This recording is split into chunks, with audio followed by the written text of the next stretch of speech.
শুরু করো।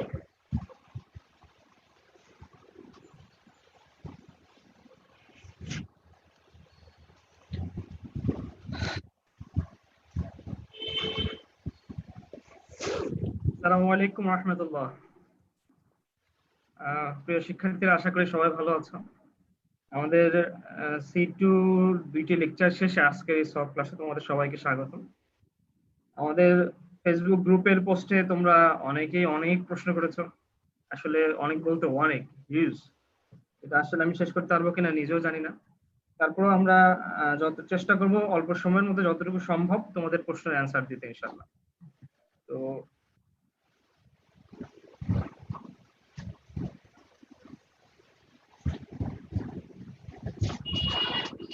এখনো মনে হয় সবাই খুব বেশি এটা আসে নাই। আমরা শুরু করি, তারপর যতটুকু সম্ভব আমরা কন্টিনিউ করবো ইনশাআল্লাহ। আচ্ছা,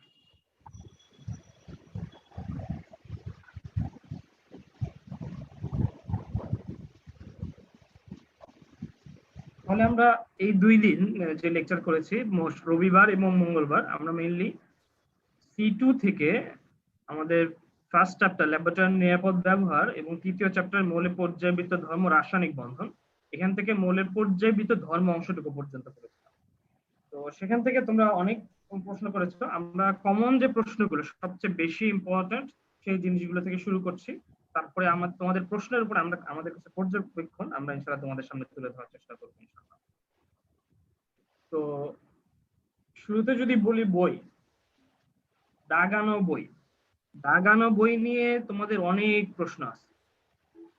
দাগানো বইয়ের বিষয়ে যে দাগানো বই কই পাবো, টেলিগ্রাম চ্যানেল কই পাবো, এই জিনিসগুলো কিন্তু আমরা ইতিমধ্যে অনেকবার বলেছি। আমি প্রত্যেকটা ক্লাসে বলেছি, যে 2 দিন নিয়েছি, 2 দিনের পর সবগুলো ক্লাসে বলেছি যে দাগানো বই কই পাবে, টেলিগ্রাম চ্যানেল কিভাবে জয়েন হবে। তারপর আমি আবার বলে দিচ্ছি যে দেখো, যে আমাদের যে রেটিনার ফেসবুক পেজ আছে, এই ফেসবুক পেজে প্লাস তোমাদের যে গ্রুপে লাইভ হচ্ছে, এই গ্রুপে দেখবে যে পোস্ট দেওয়া আছে যে টেলিগ্রাম চ্যানেলের লিংক। তোমরা সর্বপ্রথম প্লে স্টোরে যাবে, টেলিগ্রাম নামে একটা অ্যাপ আছে, এই অ্যাপটা ডাউনলোড করবে। ডাউনলোড করার পর এই যে লিংক আছে, আচ্ছা তার আগে কিন্তু টেলিগ্রামে অ্যাকাউন্ট খুলবে, ঠিক আছে? তোমার নাম্বার দিয়ে, ফোন নাম্বার দিয়ে অ্যাকাউন্ট খুলবে। তারপরে আমাদের এই যে লিংক, আমাদের ফেসবুক পেজ অথবা ফেসবুক গ্রুপে যে লিংকটা দেওয়া আছে, এই লিংকে তুমি টেলিগ্রাম চ্যানেলে ঢুকলে আমাদের সব ডকুমেন্টস তুমি ওখানে পাবে। আমাদের যে ম্যাটেরিয়ালস গুলো তোমাদেরকে আমরা দিয়ে থাকি, সেগুলো তোমরা সব ওখানে পাবে, রুটিন পাবে, সবকিছু পাবে ওখানে। দাগানো বই সব দেওয়া আছে, ঠিক আছে? সো কাইন্ডলি এটা নিয়ে আর দয়া করে কনফিউশন ক্রিয়েট করো না কেউ। দাগানো বই তোমরা টেলিগ্রাম চ্যানেলে পাবে। পাশাপাশি আমি এই জন্য, যেহেতু ওই বইটা আমি নিজে দাগাইছি, প্লাস আমাদের যে মডারেটর বোর্ড আছে, আমরা এডিটর বোর্ড আছে, তারা আমরা মিলে দাগিয়েছি, এই জন্য ক্লাসে আমি আলাদাভাবে কিন্তু সব লাইন বাই লাইন দাগাই দিই নাই। তো আমি বলে দিয়েছি কোন জিনিসগুলো বেশি ভালো করে পড়তে হবে, দাগানোর বাইরে যদি কিছু পড়তে হয় সেটা বলে দিয়েছি, বা কোন জিনিসগুলো মেডিকেলে কিভাবে প্রশ্ন আছে সেগুলো বলে দিয়েছি, ঠিক আছে? তো ওখানে বইয়ে যে দাগানো জিনিসগুলো আছে, আশা করি ওর মধ্যেই তোমাদের সবকিছু কমন পড়বে ইনশাআল্লাহ। আচ্ছা, এডিশন নিয়ে একটা প্রশ্ন ছিল, অনেকে এডিশন নিয়ে প্রশ্ন করছে। আমি সবসময় বলে আসছি, যেটা দেখো, যে এডিশন সবসময় হচ্ছে লেটেস্ট এডিশনটা হবে। তবে মে জুনের দিকে নর্মালি একটা এডিশন বের হয়, কিন্তু এবার করোনা পরিস্থিতির কারণে যেহেতু অ্যাডমিনিস্ট্রেশন এখনো শুরু হয় নাই, তো এই মে জুনে এডিশনটা এখনো বের হয়নি। আমাদের কাছে সর্বশেষ এডিশন বলতে আমরা তোমাদেরকে গত বছরের মের এডিশন, 2019-এর মের এডিশনটা তোমাদেরকে দাগিয়ে দিয়েছি। অনেকে বলছে জানুয়ারিতে হয়তো একটা এডিশন বের হয়েছে, কিন্তু যেহেতু জুনের দিকে আরেকটা এডিশন বের হয়, তো আমরা রিকোয়েস্ট করব যে তোমাদের যখন ভালোভাবে অ্যাডমিশন সেশন শুরু হবে, আমাদের অফলাইনে ক্লাস শুরু হবে, আমাদের ইন্টারমিডিয়েট পরীক্ষা শেষ হয়ে যাবে, তারপরে যে এডিশনের বইটা বের হবে সেখানে সেই বইটা কিনবে। এবং আশা করি ওই বই থেকে তোমাদের যে আমাদের যখন অফলাইনে ক্লাস হবে আমরা সেই বই অনুযায়ী তোমাদেরকে দাগিয়ে দেবো। এখন যদি আমরা মৌলে পর্যাপিত ধর্ম রাসায়নিক বন্ধন এই চ্যাপ্টার থেকে আসলে অনেক বেশি প্রশ্ন, এটা নিয়ে যদি শুরু করি যে দেখো পানি উভধর্মী নাকি নিরপেক্ষ, এটা নিয়ে অনেক প্রশ্ন আছে। তো আমি তোমাদের বইয়ের সরাসরি এতে যাব। তার আগে আমি যদি বলি যে দেখো উভধর্মী যৌগ মানে কি, যে একই সাথে তারা অম্ল এবং ক্ষার উভয় হিসেবে কাজ করতেছে। যেমন এখানে হাইড্রোক্লোরিক অ্যাসিডের সাথে বিক্রিয়া পানির বিক্রিয়া দেখতেছো, অ্যামোনিয়ার সাথে পানির বিক্রিয়া দেখতেছো। এই দুটো যৌগে দেখলে তুমি বুঝতে পারছো পানি একবার হচ্ছে অম্ল হিসেবে কাজ করতেছে, আরেকবার ক্ষার হিসেবে কাজ করতেছে, তাই না? তো পানি এই হিসেবে কিন্তু অবশ্যই উভধর্মী যৌগ, ঠিক আছে? কিন্তু আবার দেখো বিশুদ্ধ পানির পিএইচ কত? 7। তাহলে 7 কি এটা নিরপেক্ষ যৌগ? এই হিসেবে তোমাদের বই যেটা লেখা আছে যে পানি একই সাথে যে নিরপেক্ষ এবং উভধর্মী দুটোই ঠিক আছে। আমরা নিরপেক্ষ অক্সাইড হিসেবে পানির কথা বলতে পারি, যেটা যেহেতু বিশুদ্ধ অবস্থায় পিএইচ 7 এবং নিরপেক্ষ অক্সাইড সেটা। আবার উভধর্মী যৌগ এটাও বললে কিন্তু এখানে পানি অম্ল এবং ক্ষার হিসেবে কাজ করতে, সেটা উভধর্মী যৌগ বলা যায়। এখন আমি সবসময় বলে আসছি যে দেখো যে মেডিকেল অ্যাডমিশন টেস্টের মতো করে তোমাকে পড়তে হবে। মেডিকেল অ্যাডমিশন টেস্টে কিভাবে প্রশ্ন হয়, মেডিকেল অ্যাডমিশন টেস্টে মোটামুটি বইতে হুবহু প্রশ্ন আসে, যে বইতে প্রশ্ন করে সেই বই যে ওই অংশে যেভাবে প্রশ্ন আছে ওই অংশের উদাহরণটা যেভাবে আছে সেভাবে আসে। ফুল যে কেমিস্ট্রিতে একদম পুরো বই যাচাই বাছাই করে একদম অ্যাকুরেট সবসময় আসে, বিষয়টা কিন্তু এরকম না। তো আমি তোমাদেরকে যেটা বলবো যে বইয়ে যেভাবে লেখা আছে এইভাবেই পড়ো। হয়তো এক বইয়ের সাথে আরেক বই কিছু পার্থক্য থাকতে পারে, এক্ষেত্রে যে বইটা তুমি অনুসরণ করতেছো সেই বইটাকে তুমি ফলো করো এবং সেই বইটাকে রেফারেন্স হিসেবে গ্রহণ করো। এরপর উভধর্মী যৌগের সূত্রটা অনেকে আবার জানতে চাইছো, যে উভধর্মী যৌগের সূত্রটাকে এই যে আমি তোমাদেরকে দিয়ে দিলাম। যে উভধর্মী যৌগের ক্ষেত্রে আমরা যে সূত্রটা ব্যবহার করি সেটা হচ্ছে জনি আজ তুমি ইন্ডিয়া গেলে সোনা পাবেই পাবে বললাম। জনিতে জিঙ্ক অক্সাইড, অ্যাজতে অ্যালুমিনিয়াম অক্সাইড, তুমিতে টেলুরিয়াম অক্সাইড, ইন্ডিয়াতে ইন্ডিয়াম অক্সাইড, গেলেতে গ্যালিয়াম অক্সাইড, সোনাতে টেনাস অক্সাইড, পাবেতে লেড অক্সাইড, পাবেতে লেড অক্সাইড, বললাম তো বেরিলিয়াম অক্সাইড। ঠিক আছে, তো এটা যারা পাওনি তারা একটু দেখে নিবে।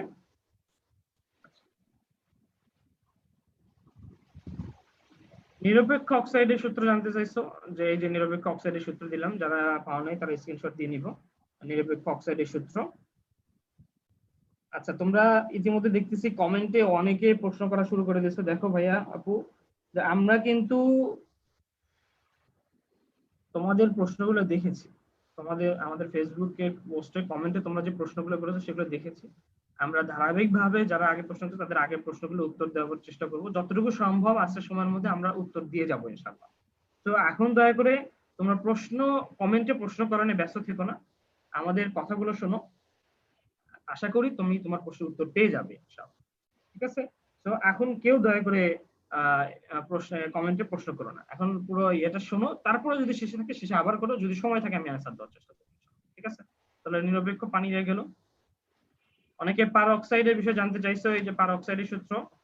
আর পার অক্সাইডের সূত্র যারা পাওয়া নাই তারা স্ক্রিনশট দিয়ে নিতে পারো। পরশ বাড়িতে নেই। তো জারণ বিজারণ এই দুইটা নিয়ে তোমাদের অনেক প্রশ্ন ছিল। আমি তোমাদেরকে বলেছিলাম যে দেখো এই চ্যাপ্টার আমরা জারণ বিজারণ সম্বন্ধে আলোচনা করতে আসি নাই, এই চ্যাপ্টার মেইনলি পর্যায়িত ধর্ম সম্বন্ধে আলোচনা করতে এসেছি। এবং পর্যায়িত ধর্মের ক্ষেত্রে পর্যায় সারণীতে জারণ বিজারণের জারণ ক্ষমতা, বিজারণ ক্ষমতা, বিজারক, জারক, এগুলো নিয়ে একটু হালকা আলোচনা, কিন্তু জারণ বিজারণের ডিটেইলস কিন্তু তোমাদের সেকেন্ড চ্যাপ্টারে আলোচনা করা আছে। এই যে তুমি বইয়ের অংশটুকু দেখতে পাচ্ছ এটা কিন্তু তোমাদের বই থেকে নেওয়া, একদম বইয়ের, আমি এই জন্য বইয়ের স্ক্রিনশটটা নিয়ে তোমাদের সামনে উপস্থিত। এখানে তোমাদের সেকেন্ড চ্যাপ্টারের মানে সেকেন্ড পেপারের বইয়ের থেকে আমি এই অংশটুকু নিয়েছি, তাহলে ওই অংশে কিন্তু তোমাদেরকে এটা পড়াবে। তারপর যেহেতু প্রশ্ন করেছো আমি তোমাদেরকে বই থেকেই সরাসরি দেখাচ্ছি। দেখো জারণ কাকে বলে, বিজারণ কাকে বলে, এই জিনিসগুলো একটু ভালোভাবে খেয়াল করেছে। জারণ বিজারণ কিন্তু দুটো আলাদা হবে না, জারণ বিজারণ কিন্তু একই সাথে করতেছে, একটা বিক্রিয়াই একই সাথে জারণ এবং বিজারণ করতেছে। একটা মনে করো বিক্রিয়া, একটা অণু বা পরমাণু একই সাথে ধরো একটা ইলেকট্রন দান করতেছে আর একটা ইলেকট্রন, এই যে দান করা এবং গ্রহণ করা, এই যে জারণ এবং বিজারণ বিক্রিয়া এটা কিন্তু একই সাথে করতেছে, দুটো এমন না যে দুটো আলাদা আলাদা ভাবে। তাহলে আমরা যদি জারণের কথা বলি, জারণ হচ্ছে যে রাসায়নিক বিক্রিয়ার পরমাণু বা অণু আয়ন বা ইলেকট্রন বর্জন বা ত্যাগ করে তাকে জারণ বিক্রিয়া বলে। এটা জারণ বিক্রিয়া নিয়ে, জারণ বিক্রিয়া কি ইলেকট্রন ত্যাগ করে, বিজারণ বিক্রিয়া কি করে? ইলেকট্রন গ্রহণ করে। ক্লিয়ার? জারণ বিক্রিয়া ইলেকট্রন ত্যাগ করতেছে, বিজারণ বিক্রিয়া ইলেকট্রন গ্রহণ করতেছে। তার মানে একই সাথে একজন ত্যাগ করতেছে, একজন গ্রহণ করতেছে। ক্লিয়ার? এখন যদি আমরা বলি জারক বিজারক কাকে বলে, দেখো জারক বিজারক এই দুটো ভালো করে খেয়াল। আমরা আগে জানি জারক হচ্ছে গ্রাহক, তাই না? জারক হচ্ছে গ্রাহক। তাহলে দেখো জারক হচ্ছে যদি গ্রাহক হয় তার মানে কি জারক হচ্ছে ইলেকট্রন গ্রহণ করতেছে। আর বিজারক আমরা কি বলছিলাম? এস ব্লকের মূলের ক্ষেত্রে আমরা মনে রাখার জন্য, সংক্ষেপে মনে রাখার জন্য কি বলছিলাম? বিতে বিজারক, বিতে বিয়োগ। তার মানে যারা ইলেকট্রন বিয়োগ করে দেয়, মানে ইলেকট্রন ছেড়ে দেয় বা ইলেকট্রন ত্যাগ বা বর্জন করে, তারাই হচ্ছে বিজারক। ক্লিয়ার সবার কাছে? এখন তাহলে আমরা বুঝলাম যে জারণ মানে সারণ, এটা ঠিক আছে। তাহলে জারণ মানে সারণ, এটা ঠিক আছে অবশ্যই। জারণ মানে সারণ মানে জারণ বিক্রিয়া ইলেকট্রন ছেড়ে দিচ্ছে, ইলেকট্রন ত্যাগ করছে, এটা ঠিক আছে। কিন্তু জারক কি? জারক হচ্ছে ইলেকট্রন গ্রহণ করতেছে, আর বিজারক ইলেকট্রন ত্যাগ করতেছে। এখন সমস্যা হচ্ছে যে বিজারণ ক্ষমতা কাকে বলে, জারণ ক্ষমতা কাকে বলে, এই বিষয়গুলো নিয়ে তোমাদের মধ্যে একটু কনফিউশন। এখন দেখো এখানে এই জিনিসটা দেখো যে প্রথম জারক পদার্থের সংজ্ঞার নিচে তড়িৎ ঋণাত্মকতা বৃদ্ধির সাথে সাথে হ্যালোজেন মৌলগুলোর জারণ ক্ষমতা নিম্নোক্ত ক্রমে বৃদ্ধি পায়। আমি তোমাদের জন্য এইভাবেই আমি দেখাচ্ছি, এই জন্য যে জারণ ক্ষমতা বিজারণ ক্ষমতা নিয়ে তোমাদের অনেক কনফিউশন। তাহলে দেখো জারক পদার্থের সংজ্ঞার নিচে জারণ ক্ষমতার কথা বলছে এবং সেখানে নিচে জারক পদার্থের উদাহরণ দিচ্ছে। তাহলে জারণ ক্ষমতা কাদের হবে? জারক পদার্থের হবে। তার মানে কি এই যে জারণ ক্ষমতাটা জারক পদার্থের হবে। ক্লিয়ার? তাহলে আবার বিজারণ ক্ষমতা কাদের হবে? তাহলে বিজারক পদার্থের হবে। তাহলে এইটা নিয়ে তো কনফিউশন থাকার না, জারণ ক্ষমতা কাদের হবে, বিজারণ ক্ষমতা কাদের হবে, এটা নিয়ে তো কনফিউশন থাকার কথা। জারণ ক্ষমতা জারক পদার্থের হবে, বিজারণ ক্ষমতা বিজারক পদার্থের হবে। এবং দেখো অনেকে প্রশ্ন করছে হ্যালোজেনের ক্ষেত্রে যে ফ্লোরিনের জারণ ক্ষমতা বেশি হবে না ক্লোরিনের জারণ ক্ষমতা বেশি হবে। এখানে দেখো আমি ক্রমই দিয়ে দিচ্ছি তোমাদের বইয়ের আলোকে, যে জারণ ক্ষমতার ক্রম। তার মানে এখানে দেখো সবচেয়ে বেশি জারণ ক্ষমতা কার? ফ্লোরিনের, তারপরে কার? ক্লোরিনের, তারপরে হচ্ছে ব্রোমিনের, তারপরে আয়োডিনের। আর বিজারক পদার্থের ক্ষেত্রে দেখো বিজারণ ক্ষমতার বৃদ্ধির ক্রম এখানে দিয়ে দিচ্ছি, যে সবচেয়ে বেশি বিজারণ ক্ষমতা কার? সিজিএমে, তারপরে রুবিডিয়ামে, তারপরে সোডিয়ামে, তারপরে পটাশিয়ামে, তারপরে লিথিয়ামে। আচ্ছা এখন আসো, তোমাদেরকে আমরা এর আগে এস ব্লকের ধর্মের ক্ষেত্রে বলেছিলাম বিজারণ ক্ষমতা কিভাবে হ্রাস বৃদ্ধি করে। আমরা বলেছিলাম যে দেখো একই গ্রুপে যদি উপর থেকে নিচের দিকে আসে, যে দেখো উপর থেকে যদি নিচের দিকে আসে তাহলে কি করতেছে? পরমাণুর আকার বাড়তেছে। আমরা কি বলছি? বিজারক কি করে? ইলেকট্রন ত্যাগ করে, তাই না? তাহলে বিজারণ ক্ষমতার কথা চিন্তা করো, যে তাকে ইলেকট্রন ত্যাগ করতে হবে। তাহলে যার ত্যাগ করার ক্ষমতা বেশি হবে সে বেশি বিজারক হবে, তীব্র বিজারক হবে, তাই না? তাহলে উপর থেকে নিচের দিকে উপর থেকে আকার যখন বাড়তেছে, সর্ববহিষ্ঠ শক্তি স্তরে ইলেকট্রন তত দূরে সরে যাচ্ছে। তখন সর্ববহিষ্ঠ শক্তি স্তরে ইলেকট্রন যত দূরে সরে যাচ্ছে, তার মানে কি সর্ববহিষ্ঠ শক্তি স্তরে ইলেকট্রনের প্রতি কেন্দ্রীয় পরমাণুর আকর্ষণ কি হচ্ছে? কমে যাচ্ছে। যখন কমে যাচ্ছে তাহলে কি এর ইলেকট্রনকে আরো সহজে ছেড়ে দেবে না? তাহলে তাকে অল্প আয়নিকরণ শক্তি ছেড়ে দিলে ছেড়ে যাবে। অনেক তো ঋণাত্মক মূলের কাছাকাছি আসলেই ইলেকট্রন ছেড়ে দেবে। তার মানে উপর থেকে যত নিচের দিকে আসবে তাহলে আরো সহজে তারা ইলেকট্রন ছেড়ে দেবে, তাদের বিজারণ ক্ষমতা তত বাড়তে থাকবে। তার মানে সবচেয়ে নিচের দিকে যে সিজিএম এর কথা আমরা দেখালাম কিছুক্ষণ আগে, ক্রোমো, সিজিএম এর বিজারণ ক্ষমতা সবচেয়ে বেশি হবে। ক্লিয়ার? আচ্ছা আবার অনুরূপ ভাবে যদি আমি জারণ ক্ষমতার কথা বলি, এখানে তীব্র জারকের কথা হচ্ছে আমরা গ্রুপ 17। অনেকে প্রশ্ন করছে তীব্র জারক গ্রুপ 17 কেন হবে, নিষ্ক্রিয় গ্যাস কেন হবে? আচ্ছা বাবা দেখো, জারণ বিজারণ তো ইলেকট্রন গ্রহণ ত্যাগের বিষয়, নিষ্ক্রিয় গ্যাস তো নিষ্ক্রিয়। এরা তো ইলেকট্রন গ্রহণ বা ত্যাগের সাথে খুব সম্পর্কিত না, এরা তো ইলেকট্রন যৌগ তৈরি করে না, তাই না? এদের মধ্যে একটা শুধুমাত্র জেনন, যেটা আকারে অনেক বড় পরমাণু, অনেক বড় মৌল, সে অধিক তড়িৎ ঋণাত্মক মৌল। অধিক তড়িৎ ঋণাত্মক মৌল ফ্লোরিনের সাথে যখন আসে তখন একটা যৌগ তৈরি করে, যেমন ডাইফ্লোরাইড, টেট্রাফ্লোরাইড, হেক্সাফ্লোরাইড তৈরি করে, তাই না? তাহলে আমি যদি নিশ্চয়ই সাথে জারণ ক্ষমতার কথা চিন্তা করি, কেন বাম থেকে ডানে গেলে আমরা জানি জারণ ক্ষমতা বাড়বে, উপর থেকে নিচের দিকে আসলে বিজারণ ক্ষমতা বাড়বে। তাহলে বাম থেকে ডান দিকে গেলে জারণ ক্ষমতা যদি বাড়ে তাহলে সবচেয়ে বেশি হবে নিষ্ক্রিয় গ্যাসের। তাহলে এটা তো চিন্তা করলে ঠিক হবে না বাবু, কারণ নিষ্ক্রিয় গ্যাস তো নিষ্ক্রিয়, তারা তো যৌগ তৈরির সাথে সম্পর্কিত না, তাই না? তাদের মধ্যে একটা যেটা জেনন, এটা আকার, এটাও অনেকে প্রশ্ন করছে যে নিষ্ক্রিয় গ্যাসের মধ্যে জেনন কেন যৌগ তৈরি করে। আচ্ছা দেখো, নিষ্ক্রিয় গ্যাস স্বাভাবিকভাবেই নিষ্ক্রিয়, এটা ঠিক আছে। তারা এলিট যৌগ, অভিজাত মৌল, তারা সহজে নিষ্ক্রিয় যৌগ তৈরি করতে পারে না বা চায় না, কারণ তাদের স্থিতিশীলতা। এখন বিষয়টা হচ্ছে যখন দেখো জেনন অনেক বড় একটা পরমাণু, তাই না? জেননের আকার যত বাড়ে, আমরা কি বলছি, আকার যত বাড়ে, পরমাণুর আকার যত বাড়ে, সর্বোচ্চ শক্তি স্তরের প্রতি তাদের আকর্ষণ কমে যেতে থাকে, তাই না? তার মধ্যে যে অণু অবস্থায় যে থাকে, অণুগুলোর মধ্যে তখন বন্ধন আকর্ষণ কমে যেতে থাকে। তখন কি ঘটে? অধিক তড়িৎ-ঋণাত্মক পরমাণু তার কাছে আছে। এই অধিক তড়িৎ-ঋণাত্মক পরমাণুর প্রভাবে কারণে সে অনেক সময় এই ইলেকট্রন ত্যাগ করে যৌগ তৈরি করে। ঠিক আছে? এই জন্য অধিক আকার বড় যারা আকারটা অনেক বড় সেই নিষ্ক্রিয় গ্যাসটা যৌগ তৈরি করে, বাকিগুলো করে না। ক্লিয়ার? তাহলে জারণ ক্ষমতা বিজারণ ক্ষমতার কথা আশা করি তোমরা বুঝতে পারছো।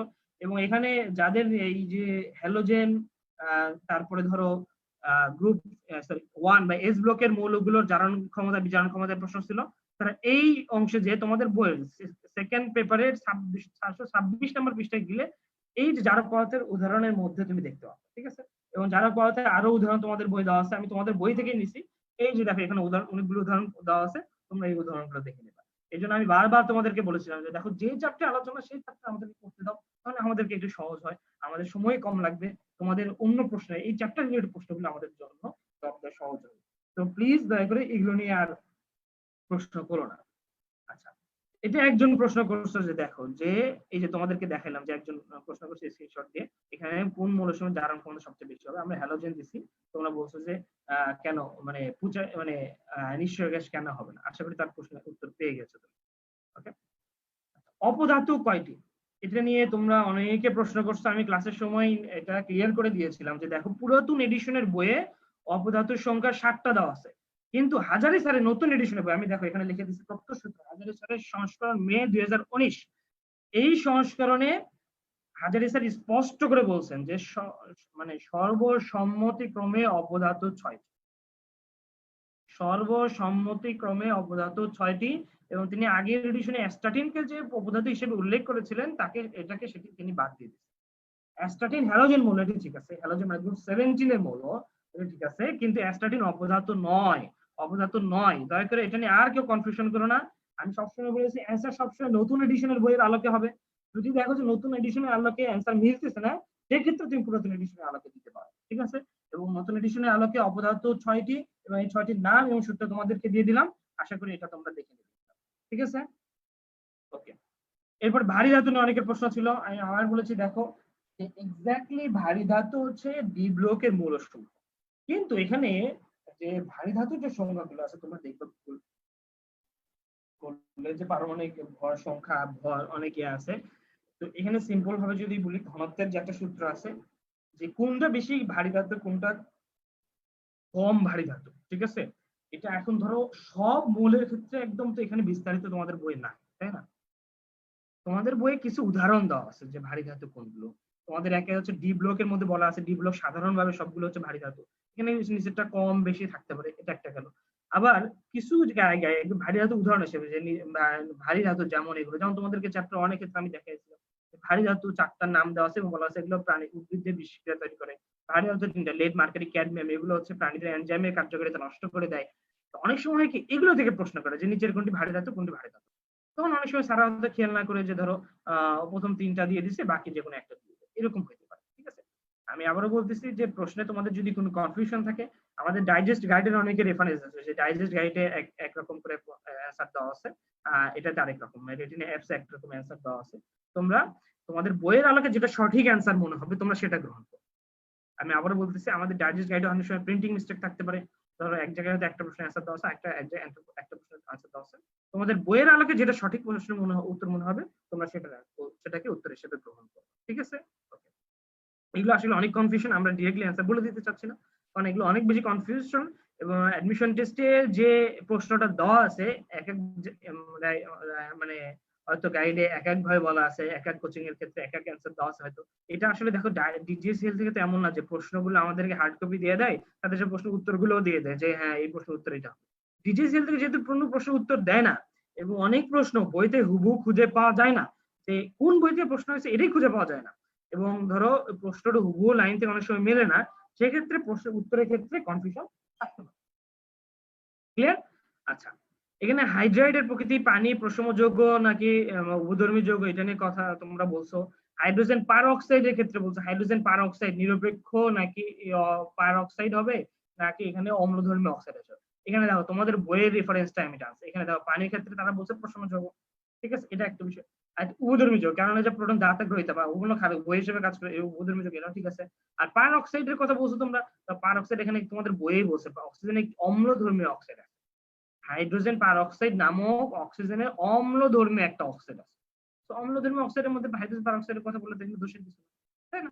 তো তোমাদের প্রশ্নের অপশন দেখে তোমাকে ডিসিশন নিতে হবে যে আসলে উত্তরটা কিভাবে দিতে হবে। আমি আবারও বলছি, প্রশ্নের অপশন দেখে তোমাকে ডিসিশন নিতে হবে যে প্রশ্নের উত্তরটা কিভাবে দিতে হবে। ঠিক আছে, এগুলো অনেক কিছু আপেক্ষিক, তো একটু তোমাদের খেয়াল রাখতে হবে। ওকে, আচ্ছা, আয়নীকরণ শক্তি নিয়ে অনেকে প্রশ্ন করছো যে আয়নীকরণ শক্তি কাকে বলে, আয়নীকরণ শক্তির নিয়ামক জানতে চাইছো, ইলেকট্রন আসক্তি নিয়ামক গুলো জানতে চাইছো, তড়িৎ ঋণাত্মকতার নিয়মক গুলো জানতে চাইছো, অনেকে জানতে চাইছো। আমরা এগুলো একসাথে আলোচনা করতেছি। প্রথমে দেখো আয়নীকরণ শক্তি কাকে বলে। আমি আগে বলেছি আয়নীকরণ শক্তি সিম্পল ভাষায় মনে রাখো যে আমি এক মোল ধনাত্মক আয়নে পরিণত করি, ঠিক আছে, যে গ্যাসীয় অবস্থায়। আচ্ছা, অনেকে আবার গ্যাসীয় অবস্থার কথা বলছে যে গ্যাসীয় অবস্থা কেন, গ্যাসীয় অবস্থার কথা কেন বলা হয়েছে, যে কঠিন তরল কি দোষ করছে, তাই না? এটা তো ঠিক আছে, গ্যাসীয় অবস্থার কথা কেন বলা হয়েছে। দেখো, প্রথম কথা হচ্ছে যে এগুলো আসলে যারা কেমিস্ট বা কেমিস্ট্রিতে যারা অনার্স মাস্টার্স করা, পিএইচডি হোল্ডার বা এমফিল করা, তারা সবচেয়ে ভালো উত্তর দিতে পারবে। আমার জানা মতে যেটা, দেখো গ্যাসীয় অবস্থা হচ্ছে মৌলের সর্বশেষ অবস্থা হচ্ছে, কঠিন অবস্থায় মৌলগুলো অনেক কাছাকাছি থাকে, তারপরে হচ্ছে ধরো তরল অবস্থা একটু দূরে সরে যায়, গ্যাসীয় অবস্থায় আরো দূরে সরে যায়। ঠিক আছে, গ্যাসীয় অবস্থা থেকে যখন আমরা আরো অনেক বেশি তাপ দিবার শক্তি দিই তখন পরমাণুগুলো ভেঙে যায়, তাই না? তার মানে দেখো গ্যাসীয় অবস্থায় হচ্ছে যে শক্তিটা থাকে সেটা হচ্ছে প্রকৃত শক্তি। যে গ্যাসীয় অবস্থা থেকে আমি যখন যেই শক্তিটা একটা মৌল থেকে, একটা পরমাণু থেকে এক মোল ইলেকট্রন গ্রহ আমি বের করে নিয়ে তাকে এক মোল ধনাত্মক আয়নে পরিণত করতে পারবো, সেটা হচ্ছে আয়নীকরণ।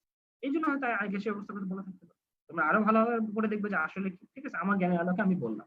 ওকে, আয়নীকরণ শক্তি তাহলে যেটা বললাম যে গ্যাসীয় অবস্থায় এক মোল ইলেকট্রন গ্রহণ করে তাকে ধনাত্মক আয়নে পরিণত করতে যে পরিমাণ শক্তি দরকার হয়। আমি আবারও বলছি, চল এইভাবে যদি সংজ্ঞা তো কখন অ্যাডমিশনটা আসবে না, তো তুমি কেন সংজ্ঞা মুখস্থ করতে চাও? মনে রাখো জাস্ট এভাবে। আমি বলছি মনে রাখার জন্য এভাবে মনে রাখো যে স্বাভাবিকভাবে আমরা যদি কোনো জিনিস ভেঙে ফেলি, কোনো জিনিস ভাঙতে যাই, তাহলে কি শক্তি প্রয়োগ করতে হয় না? শক্তি প্রয়োজন হয় সেখানে। তার মানে সিম্পল এখানে মনে রাখো যে আমি এখানে ভাঙতেছি, মনে করো একটা মৌলকে ভেঙে এক মোল ইলেকট্রন বের করে নিচ্ছি, তাহলে এখানে কি শক্তি লাগবে? এই যে শক্তিটা লাগবে সেটাই হচ্ছে আমার আয়নীকরণ। ক্লিয়ার? তাহলে আয়নীকরণ শক্তির ক্ষেত্রে বিভিন্ন নিয়ামকের কথা আলোচনা করা আছে। ও আচ্ছা, আয়নীকরণ বিভবটা কি না অনেকে বলছে আয়নীকরণ শক্তি বিভব বাবা একই জিনিস, এগুলো কনফিউশন করো না। আয়নীকরণ শক্তি বিভব একই জিনিস, স্থিতি শক্তি স্থিতি বিভবের কথা পড়ছো না ফিজিক্সে, একই জিনিস। ঠিক আছে, ওকে। তাহলে গ্যাসীয় অবস্থার কথা বলছি। ওকে, আয়নীকরণ শক্তি বিভিন্ন নিয়ামকের কথা। তাহলে শুরু থেকে যদি আমি বলছি আকারের কথা। আকারের একটা অন্যতম একটা নিয়ামক যে আয়নীকরণ শক্তির ক্ষেত্রে মৌলের আকার বাড়ে, তাহলে আয়নীকরণ শক্তি কি আমরা আগেই বলছি। দেখো, আকার বাড়ার সাথে সাথে সেম জিনিস, আকার যত বাড়ে, পরমাণুর আকার যত বড় হয়, সর্ববহিষ্ঠ শক্তিস্তর ইলেকট্রনের প্রতি তাদের আকর্ষণ তত কমে যায়। তার মানে তারা আরো তত সহজে ইলেকট্রন ত্যাগ করে। তার মানে যখন আকর্ষণ কমে যায়, তার মানে এখানে অল্প আয়নীকরণ শক্তি দিলেই তারা সহজে ইলেকট্রন ছেড়ে দেবে। আমরা কি বলছি, ইলেকট্রন ছেড়ে দিতে যে পরিমাণ শক্তি দরকার সেটা আয়নীকরণ শক্তি। তাহলে যেহেতু এখানে সহজেই তারা ইলেকট্রন ছেড়ে দিয়েছে, তাহলে এখানে কম আয়নীকরণ শক্তি থাকবে। তার মানে উপর থেকে যত নিচের দিকে আসবো, যত আকার বাড়বে, আয়নীকরণ শক্তির মান তত হ্রাস পাবে। ক্লিয়ার সবার কাছে? আকার বাড়ার সাথে সাথে আয়নীকরণ শক্তির মান হ্রাস পায়। ওকে, এরপরে যদি আমরা বলি যে দেখো উপশক্তি স্তর বাড়া, মানে আমরা বলছি উপর থেকে নিচের দিকে আসলে আকার বাড়ার সাথে সাথে আয়নীকরণ শক্তি হ্রাস হচ্ছে। তাহলে একই পর্যায়ে বাম থেকে যত ডানে যাও তাহলে কি করবে, একই পর্যায়ে বাম থেকে যত ডানে যাবে আমরা বলছি উপশক্তি স্তর বাড়ে। কারণ কি নতুন নতুন ইলেকট্রন এখানে যোগ হয়, নতুন নতুন ইলেকট্রন যখন যোগ হচ্ছে কিন্তু ইলেকট্রন ঘনত্ব বৃদ্ধি পাচ্ছে। আর আমরা জানি কি যত উপশক্তি স্তর বাড়ে, নতুন নতুন ইলেকট্রন যোগ হয়, তাহলে পরমাণু আকারটা তখন ছোট হওয়ার চেষ্টা করে, যেহেতু আমাদের আকর্ষণ বৃদ্ধি পায়। ইলেকট্রন ঘনত্ব যখন বৃদ্ধি পাচ্ছে, তার মানে ইলেকট্রন প্রোটনের যে আকর্ষণ, এই আকর্ষণের কারণে তার আকারটা নিজেদের মধ্যে একটু ছোট হওয়ার চেষ্টা করে, তুলনামূলক কিছুটা ছোট হওয়ার চেষ্টা করে। কারণ এখানে পর্যায়ে বাড়তেছে না, তার মানে প্রধান কোয়ান্টাম সংখ্যা কিন্তু বাড়তেছে না, তার মানে পরমাণুর যে আকার সেটা বাড়তেছে না, কিন্তু ইলেকট্রন ঘনত্ব বাড়তেছে। তার মানে যখন এখানে ইলেকট্রন ঘনত্ব বাড়ে, নিজের মধ্যে একটা আকর্ষণের কারণে আকার ছোট হওয়ার চেষ্টা করে। তার মানে যত উপশক্তি স্তর বাড়ে, যত ইলেকট্রন ঘনত্ব এখানে বাড়ে, তত আয়নীকরণ শক্তি কি হয়, বৃদ্ধি পায়। কারণ যত আমরা যে বলতে বলছি আকার বাড়ার সাথে সাথে যদি আয়নীকরণ শক্তি কমে, তাহলে উপশক্তি স্তর বাড়ার সাথে সাথে যদি আয়নিক আকার কমে যাচ্ছে, তুলনামূলক স্তরে ছোট হচ্ছে, তাহলে উপশক্তি স্তর বাড়ার সাথে সাথে আয়নীকরণ শক্তি বৃদ্ধি পাবে। ক্লিয়ার?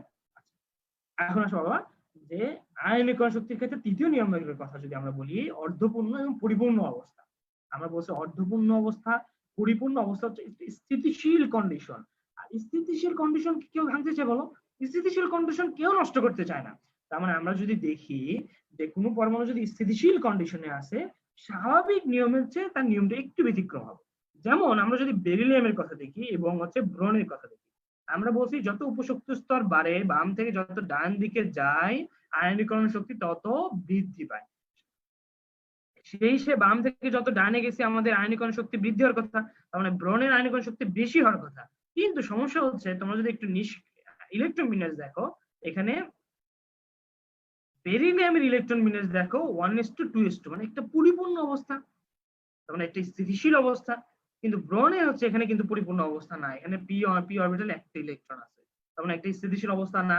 তাহলে আমরা বলছি স্থিতিশীল অবস্থার কারণে কিছু পরিবর্তন ঘটে, যার কারণে দেখো বেরিলিয়ামের স্থিতিশীল অবস্থার কারণে আয়নীকরণ শক্তি হচ্ছে 899 কিলো জুল পার মোল, সেখানে ব্রনের আয়নীকরণ শক্তি হচ্ছে 800 কিলো জুল পার মোল।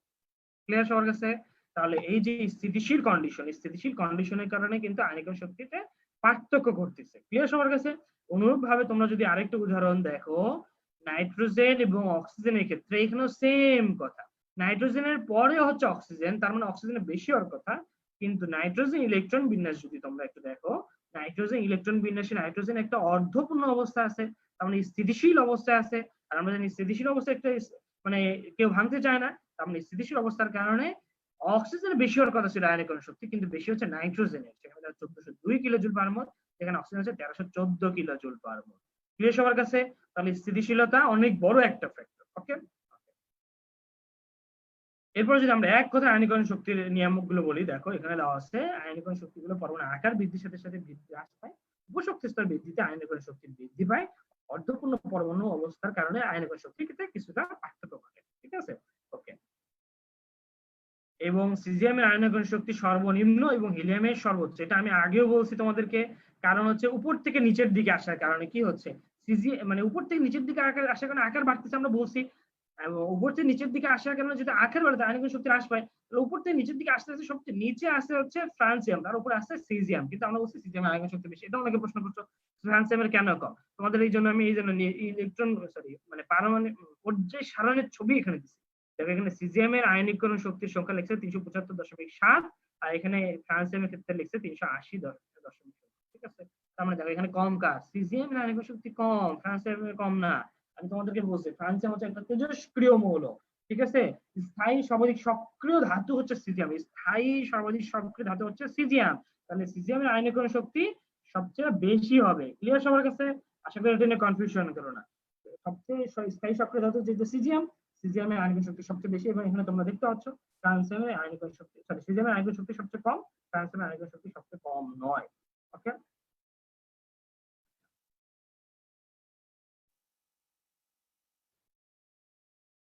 আমরা যদি একটু ইলেকট্রন আসক্তির দেখি, ইলেকট্রন আসক্তিটা আসলে কি? ঠিক আছে, ইলেকট্রন আসক্তি এক কথা দেখো, আসক্তি মানে কি, একটা অ্যাফিনিটি, তার মানে কি নিচের দিকে টানা, এক কথা ট্রেন, আমরা যদি সহজ বলি নিচের দিকে যে টানতেছে মনে করো, এটাই হচ্ছে একটা ইলেকট্রন আসক্তি। মানে সহজ ভাষায় আয়নীকরণ শক্তি, ইলেকট্রন আসক্তি একসাথে মনে রাখো। এই আয়নীকরণ শক্তির ক্ষেত্রে আমরা বলছিলাম এক মোল ইলেকট্রন বের করে নিয়ে তাকে ধনাত্মক আয়নে পরিণত করতে যে কোনো শক্তি প্রয়োজন হয়, আর ভাঙতে যতটুকু শক্তি প্রয়োজন। আর এখানে কি, এখানে দেখো অক্সিজেনের ক্ষেত্রে আমরা দেখাইছি, অক্সিজেনের ক্ষেত্রে একটা ইলেকট্রন ঢুকতেছে, আগে 7 ছিল, সরি অক্সিজেন 8 ছিল, সেক্ষেত্রে যখন নতুন একটা ইলেকট্রন যোগ হচ্ছে, এই যে নতুন একটা ইলেকট্রন যোগ হয়ে যে ঋণাত্মক আয়নে পরিণত করতেছে, এই ঋণাত্মক আয়নে পরিণত হওয়ার সময় যে পরিমাণ শক্তি নির্গত হয়, যে পরিমাণ শক্তি নির্গত হয়, সহজ ভাষায় মনে রাখো যে আমরা তোমাদেরকে উদাহরণ মনে রাখার জন্য উদাহরণ দিচ্ছিলাম, যে দেখো যে ভাঙার কারণে শক্তির প্রয়োজন হচ্ছে, কিন্তু আমি যদি দুটো হাত মনে করো, দুটো হাতের তালু আমি পাশাপাশি নিয়ে এসে জোরে নিয়ে এসে যদি ঘর্ষণ করায়, তাহলে কি হচ্ছে, যেমন তাপ উৎপন্ন হয় না? তার মানে এই যে এরা তীব্রভাবে নিজের মধ্যে ঘর্ষণ করলো, যুক্ত হলো, একসাথে মিলিত হলো, এখানে যে যেমন তাপ উৎপন্ন হচ্ছে, অনুরূপ ভাবে ইলেকট্রন আসক্তির ক্ষেত্রে এই যে এক মূল ইলেকট্রন যুক্ত যাকে যে ঋণাত্মক আয়নে পরিণত করতেছে, এখানে তাপ উৎপন্ন হয়, মানে শক্তি নির্গত হয়। এই নির্গত হওয়া যে শক্তি, এটাকে আমরা ইলেকট্রন আসক্তি বলছি। ইলেকট্রন আসক্তির নিয়ামকের কথা অনেকে জানতে চাইছে, আমরা যদি ইলেকট্রন আসক্তির বিভিন্ন নিয়ামক গুলো একটু দেখি, শুরুতে যদি দেখি আকার বাড়ার সাথে সাথে কি ঘটে, আকার বাড়ার সাথে সাথে কি হচ্ছে, ইলেকট্রন আসক্তি কি হবে তোমরা একটু চিন্তা করে দেখো, যে আকার বাড়ার সাথে সাথে উপর দিকে আসলে নিজের শক্তি স্তরের প্রতি ইলেকট্রন মানে নিজের শক্তি স্তরের সর্ববহিষ্ঠ শক্তি স্তরে ইলেকট্রনের প্রতি আকর্ষণ কমে যায়। তাহলে চিন্তা করো বাইরের যে ইলেকট্রন আসতেছে, এক মোল ইলেকট্রন সে ঋণাত্মক আয়নে পরিণত করতেছে, তার প্রতি কি আকর্ষণ বেশি হবে? অবশ্যই বেশি হবে না। নিজের বহিঃস্থ শক্তি স্তরের প্রতি আকর্ষণ কম, তাহলে বাইরে আগমনকারী ইলেকট্রনের প্রতি তার আকর্ষণ বেশি হবে? অবশ্যই বেশি হবে না। যার কারণে কি হচ্ছে, ইলেকট্রন আসক্তি হ্রাস পাচ্ছে। আমরা বলছি যত তীব্রভাবে ইলেকট্রন যুক্ত হবে, যত আসক্তি মানে আগ্রহ সহকারে ইলেকট্রন গ্রহণ করবে, তত বেশি ইলেকট্রন আসক্তি হবে। তার মানে যেহেতু এখানে নিজের বহিঃস্থ শক্তি স্তরে ইলেকট্রনের প্রতি আকর্ষণ কমে যায়, তার মানে আগমনকারী ইলেকট্রনের প্রতি এদের আকর্ষণটা কম থাকবে, মানে খুব তীব্রভাবে এখানে ইলেকট্রন যুক্ত হবে না, তার মানে শক্তি কম নির্গত হবে, মানে এখানে ইলেকট্রন শক্তি হ্রাস পাবে। আমরা যদি বলি এর পরের কথা, যোজ্যতা স্তর ইলেকট্রন ঘনত্ব যদি বৃদ্ধি পায়, আমরা বলেছিলাম উদাহরণস্বরূপ ফ্লোরিন এবং ক্লোরিনের কথা। এটা অনেকে বলেছে যে ইলেকট্রন শুধু ফ্লোরিনের কম বেশি, এটা কেন? এটা আমি তোমাদেরকে দেখিয়েছিলাম আমাদের প্রোগ্রামে, ঠিক আছে? আবার দেখাবো। ফ্লোরিন এবং ক্লোরিন আমরা বলেছি উপর থেকে নিচের দিকে আসার কারণে ইলেকট্রন আসক্তি হ্রাস পাচ্ছে।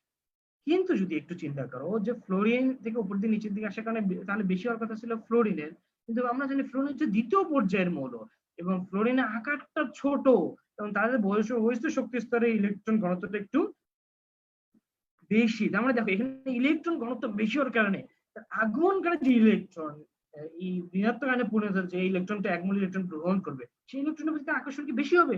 অবশ্যই হবে না। তুমি আমরা উদাহরণস্বরূপ বলেছি, আমি চিন্তা করো একটা রুমের মধ্যে মনে করো এখানে ধারণ ক্ষমতা হচ্ছে 100 জন মানুষ, ইতিমধ্যে এখানে 99 জন বা 100 জন মানুষ এখানে আছে, তাই না? এখন চিন্তা করো নতুন করে আবার 10 জন লোক আমি একটা রুমের মধ্যে ঢুকাচ্ছি, তাহলে কি এই রুম কি চাইবে, এই রুমের লোকরা চাইবে নতুন করে 10 জন লোককে খুব বেশি স্বাগত জানাবে, খুব মানে ওয়ার্মলি তাদেরকে একসেপ্ট করবে, ওয়েলকাম জানাবে? অবশ্যই জানাবে না। তাদের প্রতি, নতুনদের প্রতি তাদের আকর্ষণের তুলনায় বিকর্ষণটা তুলনামূলক বেশি হবে। তাহলে এখানে যেহেতু বিকর্ষণটা তুলনামূলক বেশি হচ্ছে, তার মানে এই আকর্ষণ তুলনায় বেশি, বিকর্ষণ যেহেতু বেশি, তো এদের ইলেকট্রন আসক্তি কম হবে, মানে শক্তি কম নির্গত হবে, মানে খুব তীব্র হবে এদের যে ঋণাত্মক আয়নে পরিণত হতে হবে না। যার কারণে দেখো আমরা বলেছিলাম যে ফ্লোরিনের আকার ছোট হয়, এদের যোজ্যতা স্তরে ইলেকট্রন ঘনত্ব বেশি এবং ফ্লোরিনে ইলেকট্রন আসক্তি কম। ক্লোরিনের চেয়ে ক্রমটা হবে এমন, ফ্লোরিন, তারপরে হচ্ছে ফ্লোরিন, তারপরে ব্রোমিন, তারপরে আয়োডিন, ঠিক আছে? নিউক্লিয়াসের চার্জের কথা যদি আমরা বলি, নিউক্লিয়াস চার্জ বৃদ্ধিতে কি হয়? অনেকে এটা প্রশ্ন করছে যে নিউক্লিয়াসের চার্জ বৃদ্ধি পাওয়া মানে বাবু চার্জ বৃদ্ধি হওয়া মানে কি? পজিটিভ চার্জ বাড়া। মনে করো আগে আমরা উদাহরণস্বরূপ বলছিলাম, এটা আবার অনেকে মানে মানে তীর চিহ্ন দিয়ে রাখছি, দেখো এখানে তীর চিহ্ন দিচ্ছে, তার মানে অনেকে আর মনে করো না যে এটার পরে এটা। আমি বলার উদাহরণস্বরূপ বলছি, দেখো আগে আয়রন 2+ ছিল, আমরা এখানে দুইটা চার্জ ছিল, পজিটিভ চার্জ কত 2+ ছিল, সেখানে আয়রন 3+ ছিল, তার মানে কি এখানে পজিটিভ চার্জটা বাড়লো না? মানে কি প্রোটনের সংখ্যা বাড়লো তুলনামূলক। আগে দুটো ইলেকট্রন ছেড়ে দিছিল, আমরা কি জানি প্রোটন এবং ইলেকট্রন সমান থাকে একটা পরমাণুতে, যখন সে দুটো ইলেকট্রন ছেড়ে দিল তার মানে কি এখানে প্রোটন সংখ্যা তুলনামূলক বেশি, তাহলে দুইটা চার্জ এখানে বেশি, পজিটিভ চার্জ দুটো এখানে বেশি, মানে আরো একটা ইলেকট্রন ছেড়ে দিয়ে আয়রন 3+ তৈরি হলো, তার মানে এখানে আরো একটা প্রোটন তুলনামূলক বেশি, মানে প্রোটন অনুপাত বেশি। যে পরিমাণ প্রোটন এবং ইলেকট্রন ছিল, এখন ইলেকট্রন 3টা কমে গেছে কিন্তু প্রোটন সংখ্যা সেম আছে, তাহলে ইলেকট্রন এবং প্রোটনের মধ্যে অনুপাত কিন্তু বেশি হয়ে গেছে, প্রোটনের অনুপাত বেশি। কারণ এটাই আমরা বলছি ইলেকট্রনের নিউক্লিয়াস চার্জ বৃদ্ধি পাওয়া, ঠিক আছে? আর চার্জ বৃদ্ধি পেলে ইলেকট্রন আসক্তি কি হয় আমরা বলেছিলাম, যেহেতু এখানে আগে প্রোটনের ঘনত্বটা বেশি হয়ে গেছে, মানে পজিটিভ চার্জ বেশি, আর এক মোল ইলেকট্রন আসতেছে, তারপর নতুন আগমনকারী ইলেকট্রনের প্রতি এই যে পজিটিভ চার্জ আকর্ষণটা কি বেশি হবে না? বেশি বেশি হবে, যার কারণে ইলেকট্রন আসক্তি বৃদ্ধি পাবে।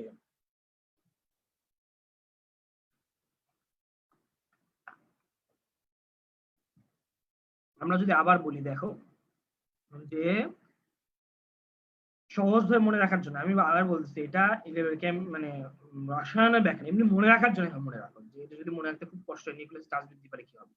চিন্তা করো যে আগে এর এখানে মনে করো 2টা ইলেকট্রন ছেড়ে দিচ্ছে, এখন 3টা ইলেকট্রন ছেড়ে, তাহলে বলো দেখি যে যখন ইলেকট্রন ঘাটতিটা একটু বেশি না, পজিটিভ চার্জের পরিমাণ একটু বেশি না, তার মানে এই যে পজিটিভ চার্জের পরিমাণ একটু বেশি, তাকে ধনাত্মকতা একটু বেশি, যার কারণে সে আগমনকারী ইলেকট্রনের প্রতি ইলেকট্রন ঋণাত্মক জিনিস তাকে আকর্ষণটা বেশি হবে, যার কারণে ইলেকট্রন আসক্তি বৃদ্ধি পাবে, ঠিক আছে? আমরা যদি একটু পরের কথাই বলি যে নাইট্রোজেন এবং অক্সিজেনের কথা, অনেকে বলছো যে নাইট্রোজেন অক্সিজেনের মধ্যে এবং কার্বনের মধ্যে ইলেকট্রন আসক্তির যে পার্থক্যটা সেটা কেমন। আমি দেখো বাবু বলছি যে নাইট্রোজেনের এখানে ইলেকট্রন আসক্তি দেখে এটা একটা অর্ধপূর্ণ অবস্থা, আমরা জানি কি অর্ধপূর্ণ একটা স্থিতিশীল অবস্থা না, তাহলে অর্ধপূর্ণ অবস্থায় স্থিতিশীল অবস্থায় কি ভাঙতে চায়? ভাঙতে চায় না, যার কারণে আগের কার্বন এবং পরের গ্রুপের অক্সিজেন এদের যে ইলেকট্রন আসক্তি, নতুন আগমনকারী ইলেকট্রনের প্রতি যে আগ্রহ বা মানে তাদের প্রতি যে আকর্ষণটা, নাইট্রোজেনের সেই আকর্ষণটা হবে না, কারণ তার স্থিতিশীল, সে চাইবে স্থিতিশীল একটু ধরে রাখতে, সহজে ইলেকট্রন গ্রহণ করতে চাইবে না, যার কারণে এদের ইলেকট্রন আসক্তির তুলনামূলক কম। ঠিক আছে, আচ্ছা আমরা যদি ইলেকট্রন আসক্তির নিয়ামকগুলো একসাথে বলি তাহলে দেখো ইলেকট্রন আসক্তি পরমাণু আকার বৃদ্ধিতে ইলেকট্রন আসক্তি হ্রাস পাচ্ছে, পরমাণুর যোজ্যতা স্তরে ইলেকট্রন ঘনত্ব বৃদ্ধি পাওয়ার সাথে সাথে কি করতেছে, ইলেকট্রন আসক্তি হ্রাস পাচ্ছে, এবং নিউক্লিয়াসের চার্জ বৃদ্ধিতে ইলেকট্রন আসক্তি বৃদ্ধি পাচ্ছে। তড়িৎ ঋণাত্মকতার কথা বলেছো, কি কাকে বলে তড়িৎ ঋণাত্মকতার নিয়ামক? তড়িৎ ঋণাত্মকতা আগেই দেখো আমরা এখানে চুম্বকের একটা ইয়ে দিয়ে দেখাইছি, দেখো যে টেন্ডেন্সি টু অ্যাট্রাক্ট, মানে ইলেকট্রনকে নিজের দিকে টেনে নেওয়ার যে প্রবণতা, নিজের দিকে টানার যে প্রবণতা, সেটাকে বলা হচ্ছে তড়িৎ ঋণাত্মকতা। ক্লিয়ার সবার কাছে? আমরা উদাহরণস্বরূপ বলেছিলাম যেমন সমযোজী যৌগে আমরা এই তড়িৎ ঋণাত্মকতা অনেক ভালোভাবে দেখতে পাই, এবং সমযোজী যৌগে যে পোলার সৃষ্টি হয়, ডাইপোল সৃষ্টি হয়, সেটা কি জন্য? এই তড়িৎ ঋণাত্মকতার কারণে আমরা বলেছিলাম, এটা আমরা বলেছিলাম যে তৃতীয় চ্যাপ্টারে পড়বো। তারপর তোমরা এখানে প্রশ্ন করেছো যে বিষয়গুলো, তারপর আমরা বলে দিই। দেখো তৃতীয় চ্যাপ্টারের রাসায়নিক বন্ধন অংশে আমরা যেটা C3 তে পড়বো সেটাতে আমরা পড়বো। তো তড়িৎ ঋণাত্মকতার ক্ষেত্রে কি ঘটে দেখো, যে সাপোজ মনে করো নাইট্রোজেন এবং ফসফরাস, নাইট্রোজেন এবং হাইড্রোজেনের ক্ষেত্রে আমরা বলেছি অ্যামোনিয়া যখন তৈরি করে, তখন নাইট্রোজেন এবং হাইড্রোজেনের মধ্যে যে একজোড়া বন্ধন ইলেকট্রন আছে, নাইট্রোজেন আকার ছোট হওয়ার কারণে এর তড়িৎ ঋণাত্মকতা অনেক বেশি। তড়িৎ ঋণাত্মকতা বেশি হওয়ার কারণে কি করে, এই বন্ধন ইলেকট্রনগুলোকে নিজের দিকে টেনে নেয়। এই যে নিজের দিকে যে টেনে নিচ্ছে, এই নিজের দিকে যে টানার ক্ষমতা, প্রবণতা, এটাই হচ্ছে তড়িৎ ঋণাত্মকতা। ক্লিয়ার? ওকে, আচ্ছা আমরা যদি তড়িৎ ঋণাত্মকতার নিয়ামকগুলো একটু দেখি, যে তড়িৎ ঋণাত্মকতার নিয়ামক ক্ষেত্রে একদম সহজ। আগের মতো আকার যদি বৃদ্ধি পায়, আমরা আগে বলছি আকারের সাথে বৃদ্ধি পেলে কি হচ্ছে, নিজের শক্তি স্তরের প্রতি আকর্ষণ কমে যাচ্ছে, তাহলে বাইরের ইলেকট্রনের প্রতি আকর্ষণ বেশি থাকবে, থাকবে না অবশ্যই, তার মানে এখানে তড়িৎ ঋণাত্মকতা হ্রাস হয় আকার বৃদ্ধি। আমরা যদি নিউক্লিয়াসের চার্জের কথা বলি, আমরা আগে বলছি চার্জ বৃদ্ধি পেলে কি এখানে প্রোটন সংখ্যা বৃদ্ধি পাচ্ছে, তার মানে কি প্রোটন সংখ্যার অনুপাত বৃদ্ধি পাচ্ছে, তার মানে তখন আগমনকারী ইলেকট্রনের আকর্ষণটা বেশি হবে, যার কারণে তড়িৎ ঋণাত্মকতার মান বেশি হবে। ঠিক আছে, এখানে তড়িৎ ঋণাত্মকতার মানের কথা অনেকে বলেছো যে কিভাবে মনে রাখতে হবে। ঠিক আছে, তো আমরা যদি তড়িৎ ঋণাত্মকতার মানের কথা বলি, এখানে আরেকটা প্রশ্ন ছিল, ফ্লোরিন সর্বাধিক তড়িৎ ঋণাত্মক মৌল কেন?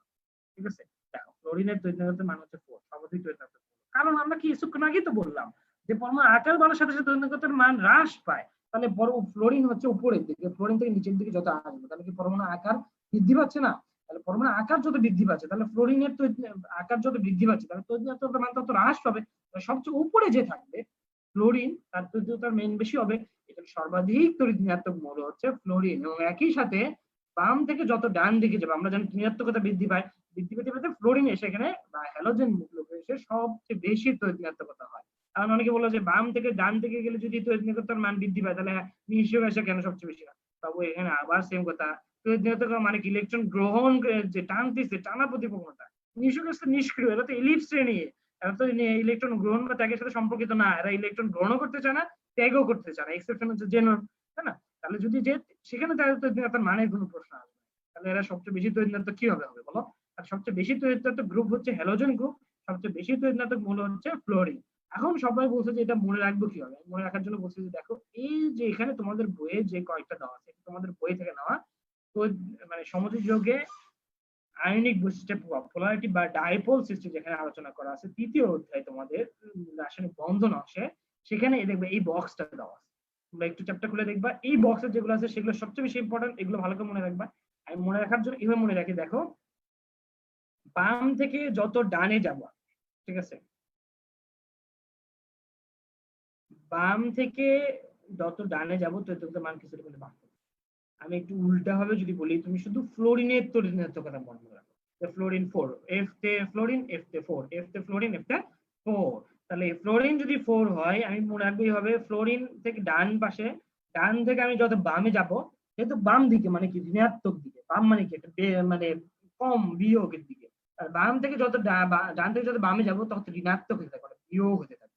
তাহলে আগে মনে করো যেহেতু একই পোর্ট যে বাম থেকে ডানে গেলে আমরা 0.5 বিয়োগ করতে থাকি, তাহলে ফ্লোরিন 4 ছিল, সেখান থেকে বাম দিকে গেলে 0.5 যদি বিয়োগ করো অক্সিজেন 3.5, আরো বাম দিকে যদি নাইট্রোজেনের গ্রুপে যাও, গ্রুপ 15 এ যাও, তাহলে আরো 0.5 মাইনাস করো 3, আরো যদি বাম দিকে যাও কার্বন, এখানে হচ্ছে গ্রুপ 14 এ কার্বন, সেটা হচ্ছে 2.5।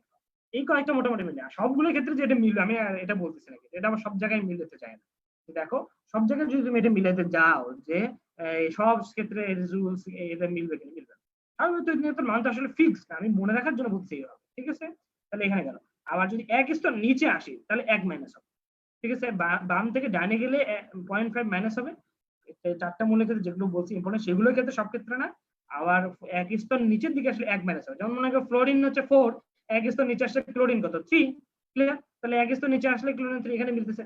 অক্সিজেনের ক্ষেত্রে এখানে হচ্ছে 3.5 ছিল, এক স্তর নিচে আসলে সালফার দেখো 2 পয়েন্ট। তাহলে এগুলো মিললো। ঠিক আছে, ব্রোমিনের ক্ষেত্রে আসে মিলে না, তাহলে এটা কেউ মনে রাখবো। তাহলে দেখো আমি বলছিলাম যে দেখো এখানে যদি আমি ব্রোমিনের কথা বলি, যে ব্রোমিন যদি তুমি একটু লেখো যে বি, আমি যদি লিখি দেখো বি হচ্ছে, আমি এভাবে লিখতেছি বি, তাই না?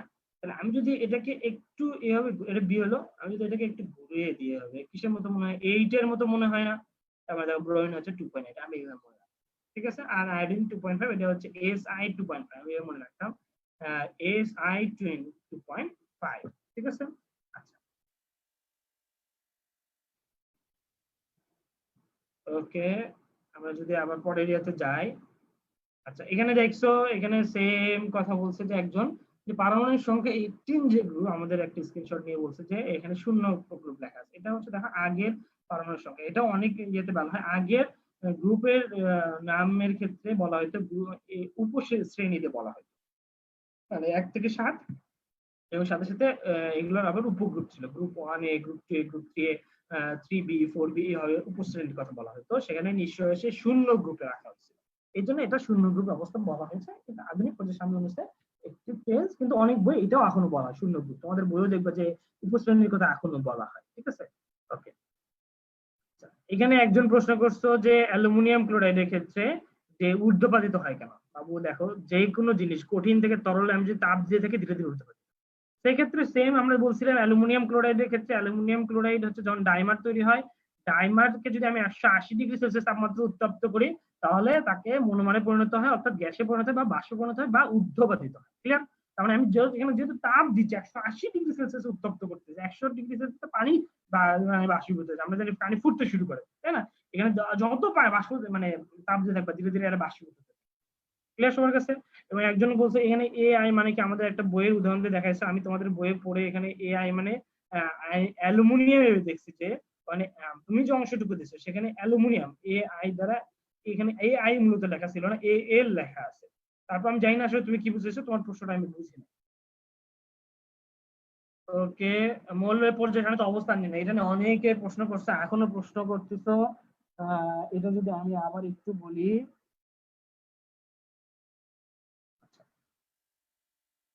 পর্যায় নির্ণয় অনেকে বলছে যে পর্যায়, আমরা বলছি দেখো পর্যায় নির্ণয়ের ক্ষেত্রে এই নিশ্চয় গ্যাসের পারমাণবিক সংখ্যাটা ভালো করে মনে রাখবা।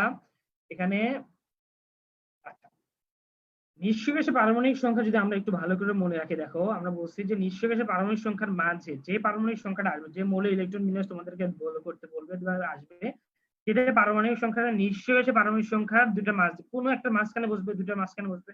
তাহলে যেটার মাঝখানে বসবে তার নিচে নিশ্চয় গ্যাসের পর্যায় হবে তার পর্যায়। যেমন আমরা এখানে 56 বলছি, দেখো 56 কথা বলে 54 এবং 86 মাঝে, তাহলে 54 যেহেতু পরে এটা, তার মানে 86 পর্যায়ে হবে এখানে নিশ্চয় গ্যাসের মানে 56 মৌলের পর্যায়, যেটা ষষ্ঠ পর্যায়ে আমরা জানি বেরিয়াম হচ্ছে 56। ক্লিয়ার সবার কাছে? মানে পর্যায়ের ক্ষেত্রে এটা কনফিউশন করো না, নিশ্চয় গ্যাসটা মনে রাখো। নিশ্চয় গ্যাস যেহেতু সর্বশেষ গ্রুপ, তার মানে মনে করো 54 হচ্ছে সর্বশেষ গ্রুপ, ওই পর্যায়ে মানে পঞ্চম পর্যায়ে, তাহলে এর চেয়ে বেশি মানে কি, তাহলে পরের পর্যায়ে চলে যাবে। আবার 86 ষষ্ঠ পর্যায়ে সর্বশেষ গ্রুপ, গ্রুপের মৌল, তার মানে এরপর এর বেশিও মানে কি, এটা সপ্তম পর্যায়ে চলে যাবে। এভাবে মনে রাখো প্লিজ। ওকে, গ্রুপ নির্ধারণের ক্ষেত্রে অনেকে বলছে যে গ্রুপ নির্ধারণের ক্ষেত্রে সমস্যা হচ্ছে, আমরা আগেই বলছি দেখো কোনো রুলসে 100% পারফেক্ট না, আমাদের কাছে যেটা সবচেয়ে সহজ মনে হয়েছে সেটা আমি তোমাদেরকে দিচ্ছি, এটা দিয়ে যদি কারো খুব বেশি সমস্যা হয় তোমরা এটা অন্যভাবে করতে পারো। আমরা উদাহরণস্বরূপ বলেছিলাম যে দেখো 19 থেকে 56 পর্যন্ত কোনো যদি মৌল থাকে, তাহলে 56 ক্ষেত্রে আমরা বলেছিলাম আগের যে নিষ্ক্রিয় গ্যাস, আগের নিষ্ক্রিয় গ্যাসকে মাইনাস করার জন্য বলেছিলাম। দেখো যেমন মনে করো এখানে 56 নাম্বার আমি মৌল নিয়েছি, 56 নাম্বার মৌল থেকে যে আগের নিশ্চয় গ্যাস 54 মাইনাস করি তাহলে আসে 2, যেটা নিশ্চয় গ্যাসের বেরিয়ামের গ্রুপ সংখ্যা। এখানে আমি আরেকটা জিনিস বলেছিলাম গ্রুপ 1 এবং 2 এর কথা, তোমরা এটা নিয়ে অনেক প্রশ্ন করছো গ্রুপ 1 ও 2 এর ক্ষেত্রে মিলেন, আমি কিন্তু মুখে বলেছিলাম যে গ্রুপ 1 এর 2 এর ক্ষেত্রে কোনো সূত্রই প্রয়োজন নাই, তুমি শুধু এটা মনে রাখো নিশ্চয় গ্যাসের পারমাণবিক সংখ্যা এখান থেকে 1 বা বেশি হলে সেটা গ্রুপ 1 হবে। তোমাকে তো বলবে না নিচের কোনটি গ্রুপ 1 এর মৌল, এভাবে তো বললে আমি তো সূত্র দিয়ে দিচ্ছি খাদ্য মিথ্যার সূত্র, সেভাবে বের করবা। যদি পারমাণবিক সংখ্যা দিয়ে আসে নিচের কোনটি পারমাণবিক সংখ্যার ক্ষেত্রে, এই পারমাণবিক সংখ্যার ক্ষেত্রে অবস্থান নির্ণয়, আসে, তারা চিন্তা করে যে যদি 55-56 থাকে, তুমি মনে করো 54 মনে আছে তোমার, তাহলে 1-2 বেশি, তাহলে সে হচ্ছে গ্রুপ সংখ্যা। 36 এর বেশি যদি 1-2 বেশি হয়, তাহলে হচ্ছে পারমাণবিক মানে গ্রুপ সংখ্যা। গ্রুপ 1 এবং গ্রুপ 2 এর ক্ষেত্রে আগে নিঃস্ব গ্যাস থেকে মাইনাস করলেই তার গ্রুপ পাওয়া যায়। এটা সিম্পল জিনিস, এটা একটু তোমরা চিন্তা করলেই পাবে। সব যে সূত্র দিয়ে মিলাইতে হবে তা কিন্তু না, ঠিক আছে? তো গ্রুপ 1 এবং 2 এর ক্ষেত্রে আগে নিঃস্ব গ্যাস থেকে মাইনাস করলেই হবে, এবং 19 থেকে 56 এর ক্ষেত্রে আগে নিঃস্ব গ্যাস থেকে মাইনাস করলেই হবে, ঠিক আছে?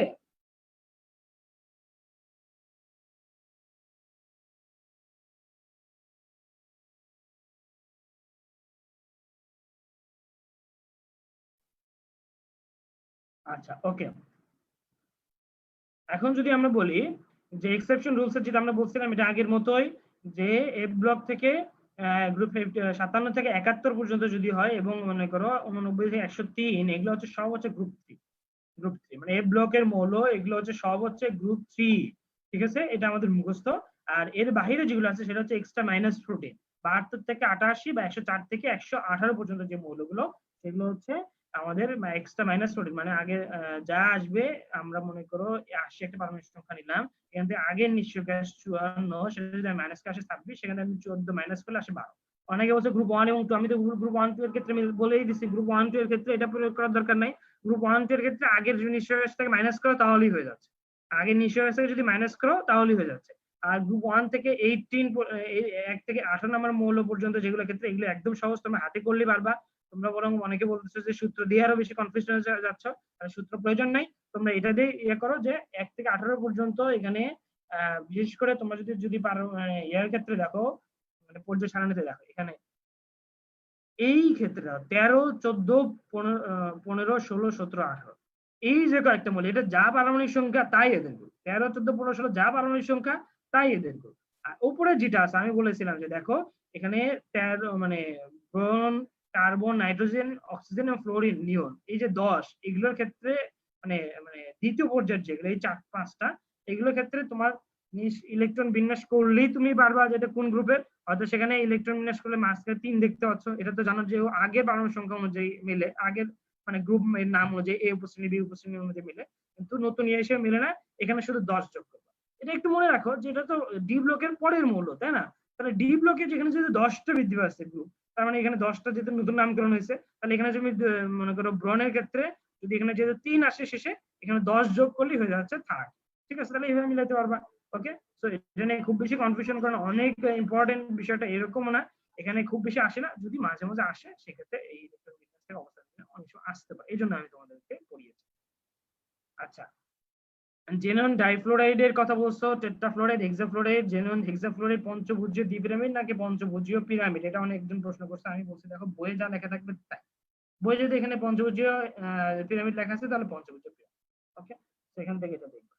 আচ্ছা, অনেকে দেখো শুষ্যকারক নিরোধক নিয়ে অনেক প্রশ্ন করছো। আচ্ছা, এর বাইরে আমি যদি আরেকটা প্রশ্ন একটা বলে থাকি, যে দেখো, তো অনেকে এমন এমন অনেক প্রশ্ন করছো যে দেখো যেগুলো আমাদের এই চ্যাপ্টারে অংশ, অনেকে এমন এমন প্রশ্ন করছো যেগুলো ধরো আমি পড়াই নাই। আমি যেহেতু পড়াই নাই, তার মানে দেখো জিনিসটা বুঝতে, যেটা তো ইম্পর্টেন্ট না। অনেকে অনেক বিষয় নিয়ে প্রশ্ন করছো যে ধরো এটাই ভাই কি, যেগুলো আমাদের তোমাদের বই হয়তো আছে, কিন্তু আমরা তো পড়ানোর সময় এগুলো পড়াই নিয়ে স্কিপ করে গেছি। কারণ কি দেখো, তোমরা ইন্টারমিডিয়েটে এই চ্যাপ্টারটা কতদিন ধরে পড়ছো একটু খেয়াল করে দেখো, যে তৃতীয় অধ্যায় কতদিন ধরে পড়ছো। তোমাদের ফার্স্ট ইয়ারে তুমি চিন্তা করো, ফার্স্ট ইয়ারে মাত্র 5টা চ্যাপ্টার।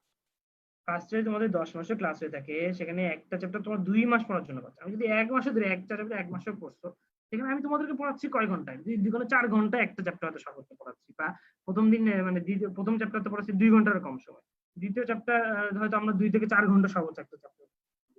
তাহলে আমরা কি সবগুলো সব লাইন বাই লাইন সব টপিক 100% বুঝিয়ে তোমাদেরকে শেষ করতে পারবো বলো? তোমাদের এখানে আমরা 4 ঘন্টা নিয়ে হয়তো একটা চ্যাপ্টার অনেক সময় পড়াচ্ছি বা একটা লেকচার পড়াচ্ছি। এই C2 লেকচার আমরা অ্যাডমিশনের সময় যখন 3 মাস সময়ের মধ্যে তোমাদেরকে পুরো সিলেবাস শেষ করতে হয়, তখন আমরা 2 ঘন্টা একটা করে লেকচার শেষ করি। মানে তখন আমরা কি পড়াই চিন্তা করি। তার মানে এখানে তোমাদেরকে আমি একটা জিনিস ক্লিয়ার করতে চাই, সবাই এই বিষয়টা ভালো করে খেয়াল রাখো, যে দয়া করে এই জিনিসটা নিজেদের মধ্যে আর কনফিউশন তৈরি করো।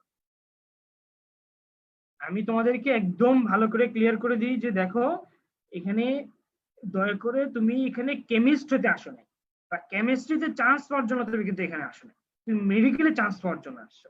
যেহেতু এখানে যারা আসছো তাদেরকে আমি বারবার বলি একটা জিনিস, দেখো যে তোমরা এখানে মেডিকেলে চান্স পেতে আসছো, এখানে কেউ কেমিস্ট হতে আসছো। যে রসায়নে পিএইচডি করতে আসছো, এমফিল করতে আসছো, বিষয়টা তো এরকম না। তাহলে তুমি একটু নিজে কোশ্চেনটা অ্যানালাইসিস করো যে অ্যাডমিশনের প্রশ্নটা কেমন ভাবে হয়, কিভাবে অ্যাডমিশনের প্রশ্ন হয়, সেভাবে তুমি পড়ো। আমি তোমাদেরকে বলেছি দেখো, চান্স পাওয়ার কারণ অনেকে বলে, আমি তোমাদেরকে বলেছি চান্স না পাওয়ার কারণ কি। সেখানে প্রথমে বলেছি চান্স না পাওয়ার প্রথম কারণ হচ্ছে সহজ প্রশ্ন। মানুষ অনেক ডিপলি পড়ে, অনেক খুঁটে খুঁটে পড়ে, কিন্তু আসল জায়গায় যে তোরা ভুল করে। এত ইনফরমেশন পড়ছে মাথায়, এটার সাথে যে এটা কনফিউশনে যায়, এটা কি পড়ছে এটা ভালো করে মনে থাকে না। মানুষ যখন অনেক জিনিস ভালো করে পড়ে তখন দেখবে যে তার কোনো জিনিসই ভালোভাবে হয়। তো আমি বলছি অল্প পড়ো কিন্তু ভালো করে মনে রাখো, এমন ভাবে মনে রাখো যেমন তোমার চোখের সামনে ভাসে, প্রশ্ন দেখার সাথে সাথে তোমার চোখের সামনে ভাসে যে হ্যাঁ এটা এই বইয়ের অমুক জায়গায় ছিল, অমুক জায়গায় অমুক লাইনে এটা ছিল। তোমার প্রশ্ন কখনো ভুল হবে না। তুমি এইভাবে পড়ো। তোমরা কেন এত খুঁটে খুঁটে পড়তেছো? তোমরা কি চান্স পেতে চাও না যে মানে মানে সর্বজান্তা হয়ে বসে থাকবা কিন্তু মেডিকেলে চান্স পাবো? তোমাদেরকে আমরা বলেছি যে অনেকে দেখবা যে অনেক ভালো ভালো স্টুডেন্ট আছে যারা চান্স পায়।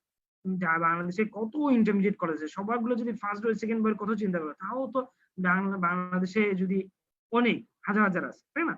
সেখানে তুমি চিন্তা করো ঢাকা মেডিকেলে চান্স পায় মাত্র 220 জন, মেডিকেলে পায় মাত্র 4000। তাহলে কারা চান্স পায়? যারা টেকনিক্যাল। তোমাকে মনে করতে হবে অ্যাডমিশন সেশন একটা চ্যালেঞ্জ।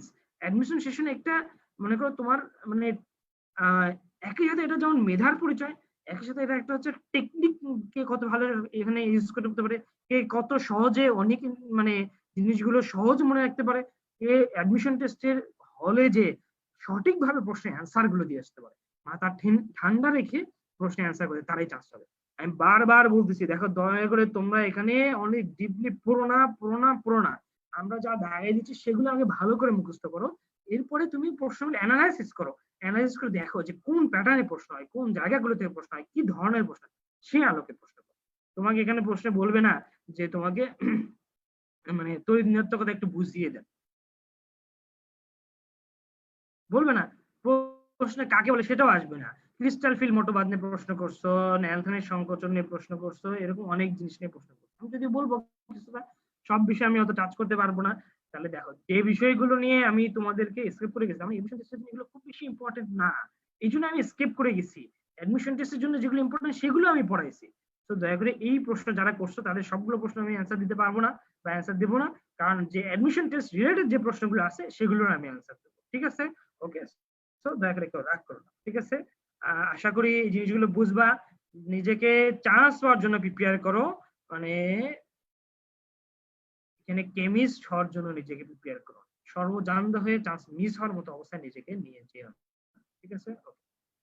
ওকে, আমরা যদি একটু এর পরেরটাতে যাই, শুষ্যকারক নিরোধক নিয়ে অনেকে প্রশ্ন করছে যে শুষ্যকারক কি, নিরোধক নিরোধক কি। দেখো এটা শুষ্যকারকের সংজ্ঞা তোমাদের বইয়ে দেওয়া আছে, তোমরা যদি একটু বইটা পড়তে তাহলে একদম ভালো করে বুঝতে পারতে যে শুষ্যকারক কি নিরোধক। শুষ্যকারকের কি সংজ্ঞা তোমাদের বইয়ে দেওয়া আছে। দেখো, যেসব রাসায়নিক পদার্থ এক সহজ করে যদি চারপাশের পরিবেশ থেকে জলীয় যে বাষ্প আছে এটাকে শোষণ করে পরিবেশে থাকা গ্যাসীয় পদার্থ বা কঠিন পদার্থ আর্দ্রতা বা জলীয় বাষ্প মুক্ত রাখে। ক্লিয়ার? তার মানে দেখো আমাদের পরিবেশে যে জলীয় বাষ্প আছে এগুলোকে যে শোষণ করে নেয়, পরিবেশ থেকে জলীয় বাষ্প যে শোষণ করে নেয় তাদেরকে আমরা কি বলছি? শুষ্ক কারক। আর নিরোধক কি? ডিহাইড্রেট করা, মানে কোনো জিনিস থেকে পানি বের করে নেয়। এখানে যেমন দেখো লেখছে রাসায়নিক পদার্থ, যেসব রাসায়নিক পদার্থ কোনো রাসায়নিক বিক্রিয়ক রূপে, মানে রাসায়নিক বিক্রিয়া অংশগ্রহণ করে বিক্রিয়ক রূপে অপর বিক্রিয়ক পরমাণুর মানে হাইড্রোজেন বা হাইড্রোক্সিল মূলক কে পানি অনুরূপে মুক্ত শোষণ করে। তার মানে দেখো একটা হচ্ছে পরিবেশ থেকে শোষণ করে নেয়, সেটাকে আমরা বলছি শুষ্যকারক। ঠিক আছে? আমরা বলি না ড্রাই কন্ডিশন, সেটা হচ্ছে ড্রাইং এজেন্ট, মানে পরিবেশ থেকে পানির মূলককে পানি বা জলীয় বাষ্পকে শোষণ করে নেয়। আর নিরোধককে ডিহাইড্রেট করে, আমরা বলি না আমরা ডিহাইড্রেট হয়ে গেছি, আমরা আমাদের শরীর থেকে পানি বের হয়ে গেছে। সিম্পল ভাবে যে শরীর থেকে যখন পানি বের হয়ে যাচ্ছে, এখানে কোনো একটা বিক্রিয়কের ভেতর থেকে পানি বের করে নিচ্ছে।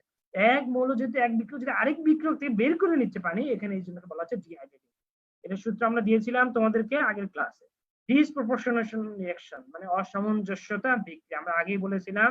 একই সাথে যাদের জারণ এবং বিজারণ ঘটে তাদেরকে আমরা অসামঞ্জস্য বিক্রিয়া বলেছিলাম। জারণ বিজারণের কথা আমি আগে বলে দিয়েছি। এবং অনেকে প্রশ্ন করেছে শুধু ক্লোরিনে দেয় নাকি অন্য কেউ দেয়। এখানে মেইনলি হচ্ছে গ্রুপ 17 মৌলগুলো দেয়, সবাই দেয় কিনা এটা আমার জানা নাই। এখানে ব্রোমিনের কথা আমি পেয়েছি যে ব্রোমিনও দেয়, এর বাইরে অন্যান্য অনেক মৌলই দেয়। তো এটা নিয়ে অত কিছু আমি আগেই বলেছি, বইয়ে যতটুকু ইনফরমেশন আছে ততটুকুই মনে রাখো, বইয়ে হুবহু প্রশ্ন হয়। পুরো কেমিস্ট্রি থেকে এখানে তোমাকে তোমাদের যে কেমিস্ট্রি বইয়ে লেখক যে স্যার আছে তারা অ্যাডমিশন টেস্টে প্রশ্ন করে, ঠিক আছে? বা এখানে ঢাকা ইউনিভার্সিটির কেমিস্ট যারা কেমিস্ট্রিতে পিএইচডি করা তারা কিন্তু অ্যাডমিশন টেস্টে প্রশ্ন করা, ঠিক আছে?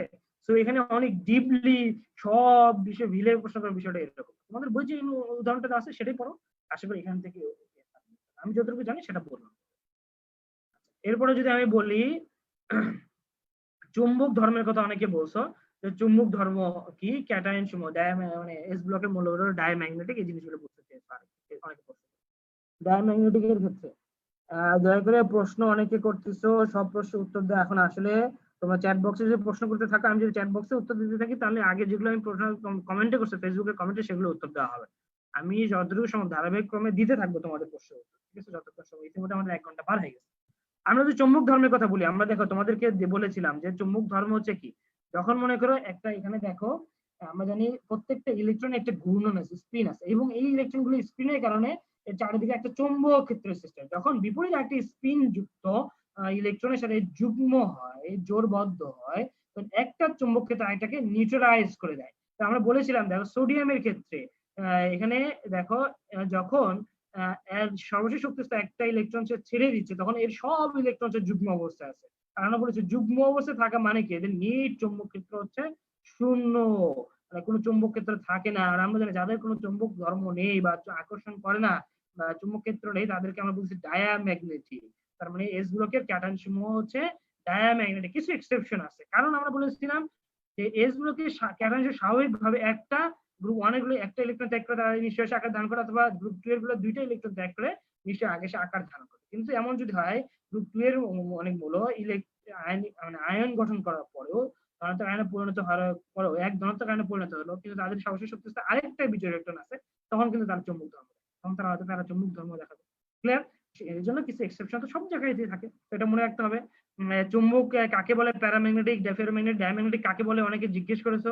আমরা তোমাদের অ্যান্সার গুলো দেওয়ার চেষ্টা করেছি, তোমাদের বইয়ে দেখো এটা চুম্বক ধর্ম কথা লেখা আছে, তুমি যদি বইটা একটু পড়ে তাহলে কিন্তু উত্তরটা পেয়ে যেতে। দেখো প্যারাম্যাগনেটিক কারা আমরা বলেছি, যারা বাহ্যিক চুম্বক ক্ষেত্র দ্বারা আকৃষ্ট হয়, মানে মৃদুভাবে আকৃষ্ট হয়, তাদেরকে আমরা বলেছি প্যারাম্যাগনেটিক। প্যারাম্যাগনেটিক মূলত কারা, আমরা বলেছিলাম অবস্থান্তর মৌল, ঠিক আছে? প্যারাম্যাগনেটিক হচ্ছে অবস্থান্তর মৌল। এস ডি ব্লকের মূলত যারা অবস্থান্তর মূল তাদেরকে মেইনলি প্যারাম্যাগনেটিক বলা হয়। এর বাইরে প্যারাম্যাগনেটিক থাকতে পারে। যেমন মনে করো যে এক কথা আমি বলেছি যে বিজোড় ইলেকট্রন থাকলে তারা চৌম্বক ধর্ম দেখাবে। তাহলে যারা কয়েকটা বিজোড় ইলেকট্রন আছে তারা হচ্ছে প্যারাচুম্বক, যারা অনেক বেশি বিজোড় ইলেকট্রন আছে তারা হচ্ছে ফেরোম্যাগনেটিক দেখাবে। সহজ ভাষায় এখানে দেখো লেখা আছে যেসব মৌলের আয়নে, এখানে ফেরোম্যাগনেটিকের দ্বিতীয় লাইনে দেখো লেখা আছে যেসব মৌলের আয়নে বা পরমাণু বা আয়নে অধিক সংখ্যক বিজোড় ইলেকট্রন থাকে তাদেরকে আমরা ফেরোম্যাগনেটিক বলছি। তাহলে এখানে বুঝতে পারতেছে যা অল্প সংখ্যক বা অল্প কিছু বিজোড় ইলেকট্রন থাকে তাদেরকে আমরা প্যারাম্যাগনেটিক বলছি। বিশেষ করে অবস্থান্তর মৌলগুলো তাদের অনেক অধিক সংখ্যক বিজোড় ইলেকট্রন থাকে তাদেরকে আমরা বলছি ফেরোম্যাগনেটিক। ফেরোম্যাগনেটিকের 3টে উদাহরণ দিয়েছি।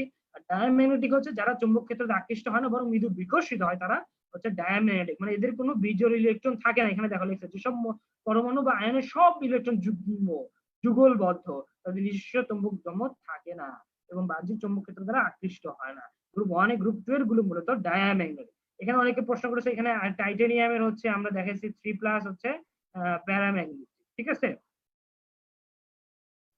একই সাথে এরা ডায়াম্যাগনেটিক কেন এবং একই সাথে অনেকে ফেরোম্যাগনেটিক কেন, তোমাদের বইয়ে সব এই উদাহরণটা পাবে।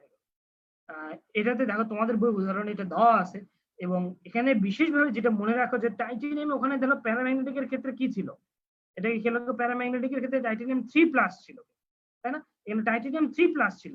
আর এখানে আমি যে কোসিটিজেন উদাহরণটা দিয়েছি তোমাদের, মানে ডি ব্লকের ধর্মের মধ্যে সাধারণ ধর্মগুলির মধ্যে যেটা দেওয়া আছে সেখানে টাইটেনিয়াম কিন্তু 4+। তার মানে এখানে একটা এখানে মানে এখানে কি তাদের মানে কি বলে আমাদের পজিটিভ চার্জের সংখ্যা বেড়ে গেছে না?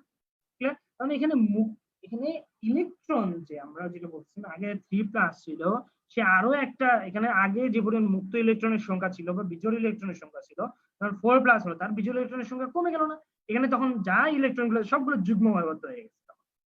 যখন টাইটেনিয়াম আরেকটা ইলেকট্রন ছেড়ে দেয়, টাইটেনিয়াম 4+ আয়নে পরিণত হয়, তখন সেটাকে কোনো বিজোড় ইলেকট্রন থাকে না, এখানে কোনো তখন সবগুলো যুগ্ম অবস্থায় ইলেকট্রন থাকে, এই জন্য এটা ডায়াম্যাগনেটিক। কিন্তু অন্যগুলোর ক্ষেত্রে টাইটানিয়াম 3 প্লাস হচ্ছে প্যারাম্যাগনেটিক। আর ফেরোম্যাগনেটিকের সূত্র আমরা বলেছিলাম মনে রাখেন, আর্গনি, আয়রন, কোবাল্ট, নিকেল।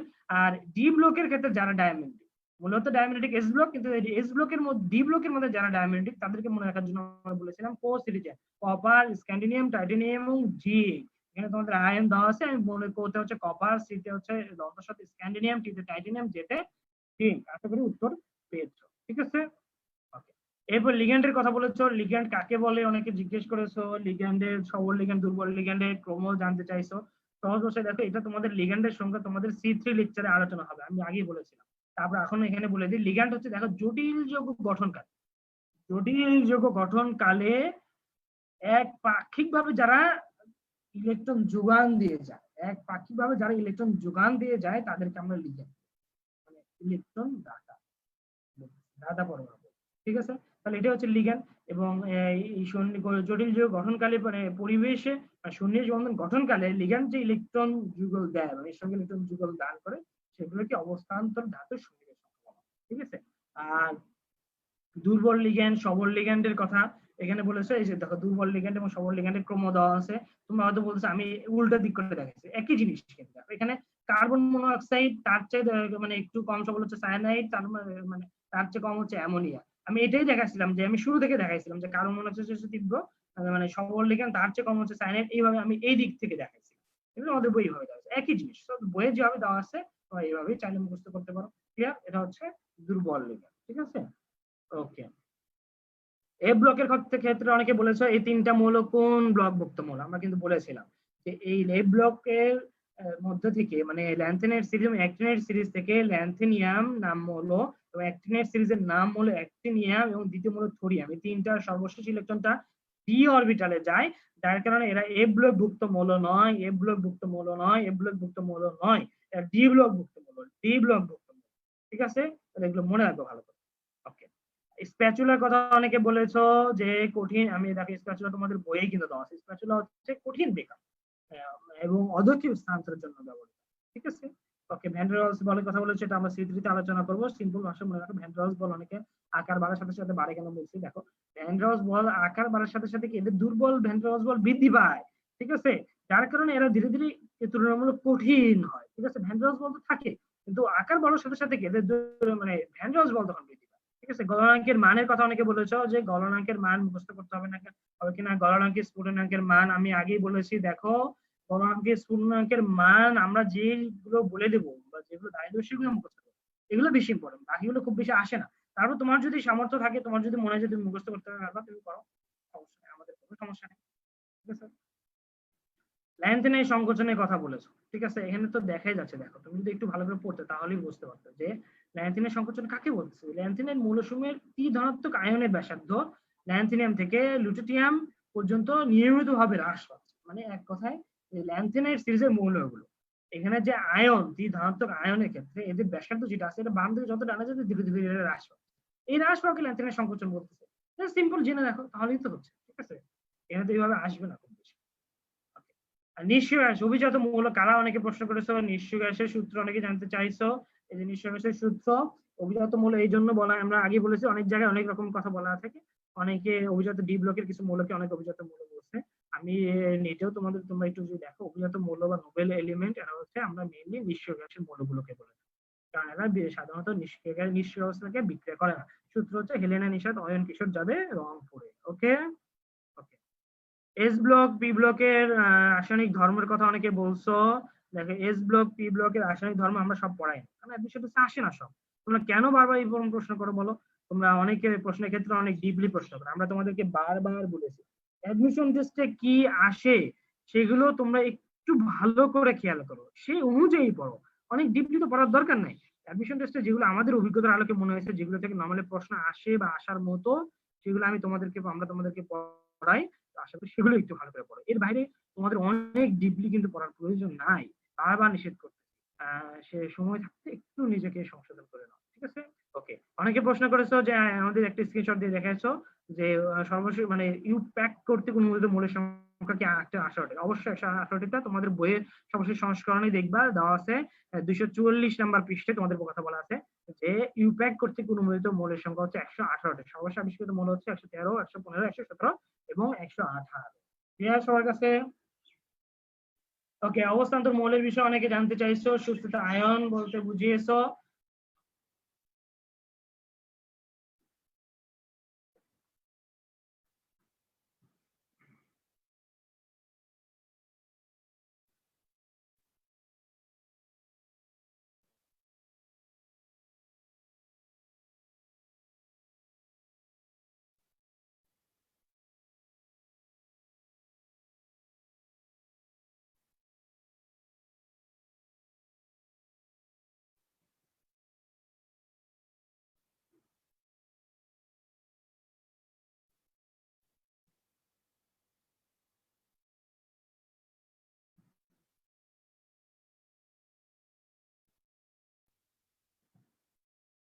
আচ্ছা, সুস্থতা আয়ন অবস্থান্তর মূল্য তোমরা দেখো চ্যাট বক্স থেকে করতে থাকো, অনেকে অ্যান্সার দিচ্ছ, ধন্যবাদ যারা আমাদের পক্ষে অ্যান্সার দিচ্ছ তাদেরকে আন্তরিকভাবে কৃতজ্ঞতা জানাচ্ছি। একই জিনিস আমরা বারবার পড়াচ্ছি কিন্তু বারবার প্রশ্ন আসতেছে।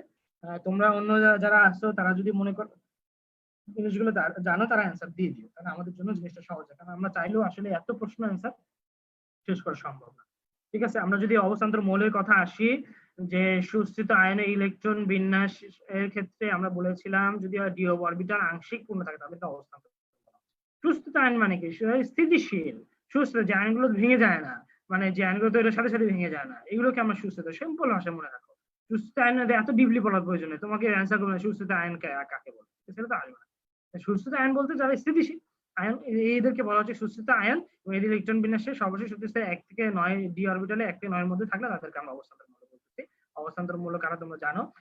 সোডিয়াম থায়োসালফেটের কথা অনেকে বলেছে যে তোমাদের বই এক জায়গায় সোডিয়াম থায়োসালফেটকে টাইম স্ট্যান্ডার্ড পদার্থ বলা আছে, মূলত ওখানে উদাহরণ হিসেবে দিতে যে ডিজিটাল ব্যালেন্সের ক্ষেত্রে কোনটা দ্বারা কোনটা পরিমাপ করা যায় সেখানে দিয়েছে। মূলত তোমরা রেফারেন্স হিসেবে গ্রহণ করবা প্রাইমারি স্ট্যান্ডার্ড পদার্থ, সেকেন্ডারি স্ট্যান্ডার্ড পদার্থের আলোচনা যেখানে আছে সেটাকে। যেমন এখানে দেওয়া প্রাইমারি স্ট্যান্ডার্ড পদার্থ এবং সেকেন্ডারি স্ট্যান্ডার্ড পদার্থের উদাহরণগুলো তোমাদের বই সক আকারে দেওয়া আছে। তাহলে এখানে দেখো সোডিয়াম থায়োসালফেট কিসের লেখা আছে? সেকেন্ডারি স্ট্যান্ডার্ড পদার্থ। তো সোডিয়াম থায়োসালফেট সেকেন্ডারি স্ট্যান্ডার্ড পদার্থ। তোমাদের ভিতরে যেখানে আলোচনার শেষে সেকেন্ডারি স্ট্যান্ডার্ড পদার্থ উদাহরণ দেওয়া আছে সেখানেও দেখবে যে সোডিয়াম থায়োসালফেটের কথা লেখা আছে। তো সোডিয়াম থায়োসালফেট সেকেন্ডারি স্ট্যান্ডার্ড পদার্থ। অন্তর্বর্তী যৌগ গঠন প্রক্রিয়ায় প্রভাবন ক্রিয়া অনেকে বলেছো যে দেখো একটা কথা আমরা বলেছি যে অন্তর্বর্তী যৌগ গঠন প্রক্রিয়া প্রভাবন ক্রিয়া মূলত প্রভাবক কি হিসেবে কাজ করে? এটা হচ্ছে সক্রিয় শক্তিকে জাস্ট হ্রাস করে। তোমাদের এই সক্রিয় শক্তির আলাদা চ্যাপ্টার আলোচনা আছে, এই জন্য আমি এটা নিয়ে খুব বেশি আলোচনা করি নাই। ঠিক আছে, তোমরা পড়বা সক্রিয় শক্তি কি করে, সক্রিয় শক্তি হ্রাস করে। আমরা জানি যত বেশি সক্রিয় শক্তি কমবে বিক্রিয়ার গতি তত বৃদ্ধি পাবে, সিম্পল। এখানে আর বিস্তারিত আলোচনা করতে চাচ্ছি না। অম্লত্ব খারত্ব নিয়ে অনেকে প্রশ্ন করেছে। অম্লত্ব খারত্ব, অম্ল কাকে বলে, ক্ষার কাকে বলে, এটা তোমাদের সেকেন্ড চ্যাপ্টারের সেকেন্ড পেপারের ফার্স্ট চ্যাপ্টারে কিন্তু আছে, ওখানে আলোচনা হবে। ব্রনসের লাউরের মতবাদ, লুইসের মতবাদ, এটা ইন্টারমিডিয়েট তোমরা পড়ছো, তোমরা যদি ওটাই আরেকবার রিভিশন দিতে তাহলে কিন্তু পারবে। তোমাদের ওই চ্যাপ্টার আলোচনা হবে, আমি অনেক বিস্তারিত আলোচনা করবো না, এখানে সময় কম। আমি যদি সংক্ষেপে তোমাদেরকে বলি যে অম্ল কাকে বলে, ক্ষার কাকে। ব্রনসের লাউরের প্রোটিনের মতবাদ আছে, ইলেকট্রনের মতবাদ আছে, আর অনেকের লুইসের মতবাদ আছে। যাই হোক, আমি যদি সংক্ষেপে বলি যে তুমি এখান থেকে একটা জিনিস মনে রাখবে, এই যেখানে একটা মতবাদ মনে করো, যেমন মনে করো তুমি প্রোটনের মতবাদ, আমি পুরাতন মতবাদ, এটা মনে রাখবা। তার মানে একজন প্রোটন দেবে, একজন প্রোটন নেবে, মানে একজন প্রোটন দান করবে, একজন প্রোটন গ্রহণ করবে।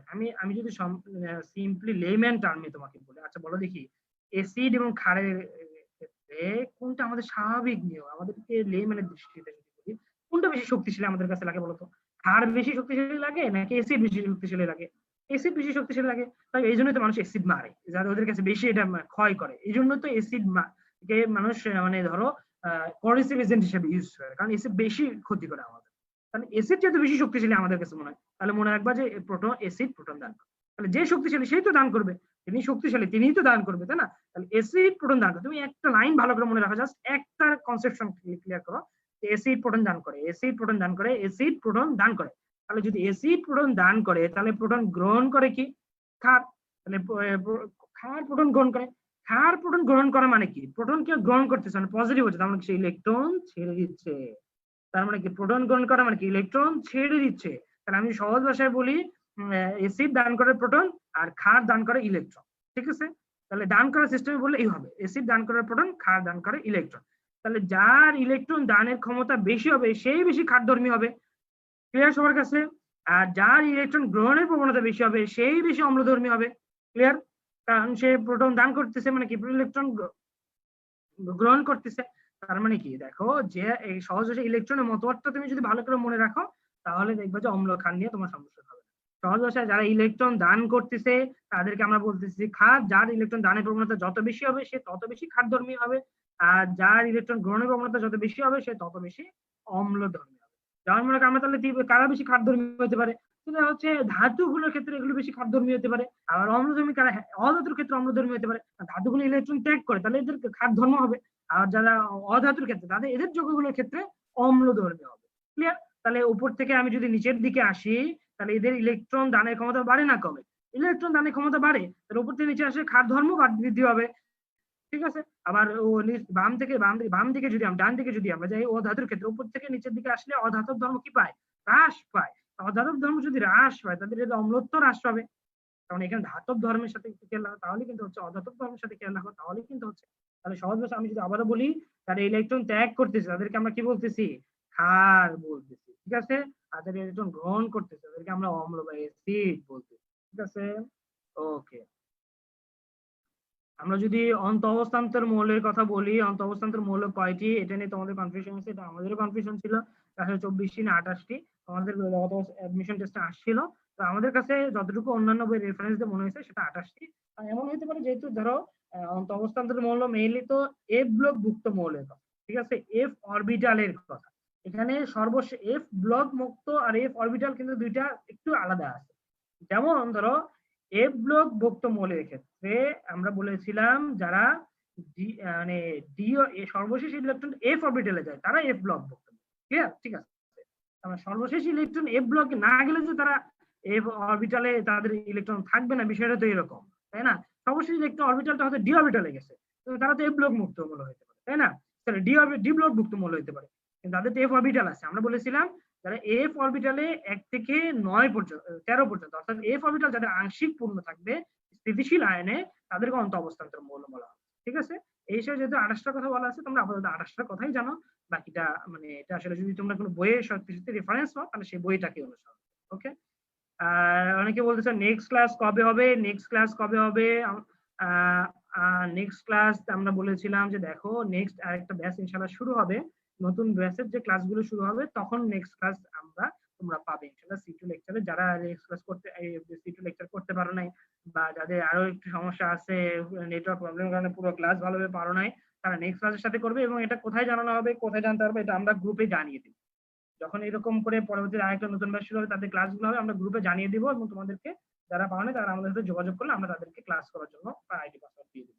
ঠিক আছে? ওকে। ডি ব্লকের সাধারণ ধর্মাবলী অনেকে জানতে চাইছো। আমি দেখো এখানে তোমাদের বইয়ে যা লেখা আছে তাই কিন্তু আমি বলেছি, তোমরা যদি বইটা একটু ভালো করে দেখো তাহলে কিন্তু হবে।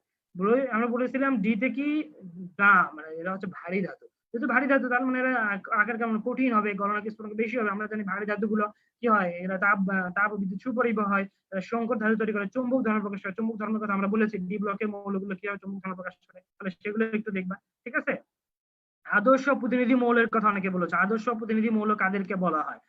আমি সহজ ভাষায় বলেছি, দেখো আদর্শ প্রতিনিধি মৌল তাদেরকে বলা হয় যে যারা এদের ইলেকট্রন বিন্যাসে, যাদের ইলেকট্রন বিন্যাসে আহ্বাও নীতি মেনে চলা হয়, তাদের ইলেকট্রন বিন্যাস আহ্বাও নীতি বা সাধারণ নিয়ম, ইলেকট্রন বিন্যাসের সাধারণ নিয়ম অনুযায়ী হয়ে থাকে, তাদেরকে আদর্শ প্রতিনিধি মৌল বলা হয়। এবং কোন পর্যায়ে, এটা তোমাদের আরেকটা স্যারের বই আছে, প্রথমে তৃতীয় পর্যায়কে তিনি আদর্শ প্রতিনিধি মৌল বলছে। ঠিক আছে?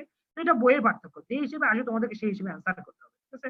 বইয়ে যদি এক এক ভাবে অ্যান্সার দেওয়া থাকে সেইভাবে আসলে তোমাদেরকে ইয়ে করতে হবে, এটা আসলে বলা হচ্ছে। ওকে।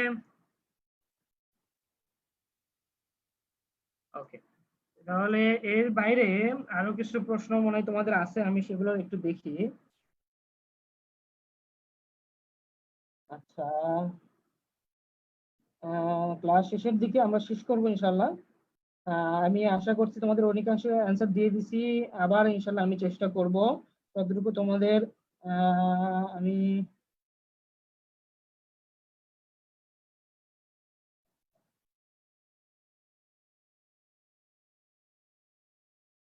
শুরু থেকে যারা প্রশ্ন করছে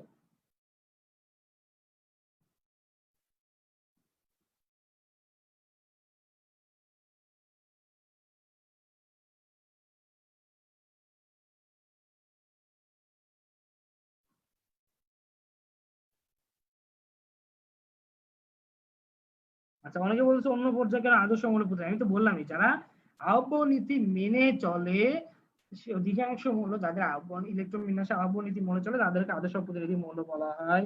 এখানে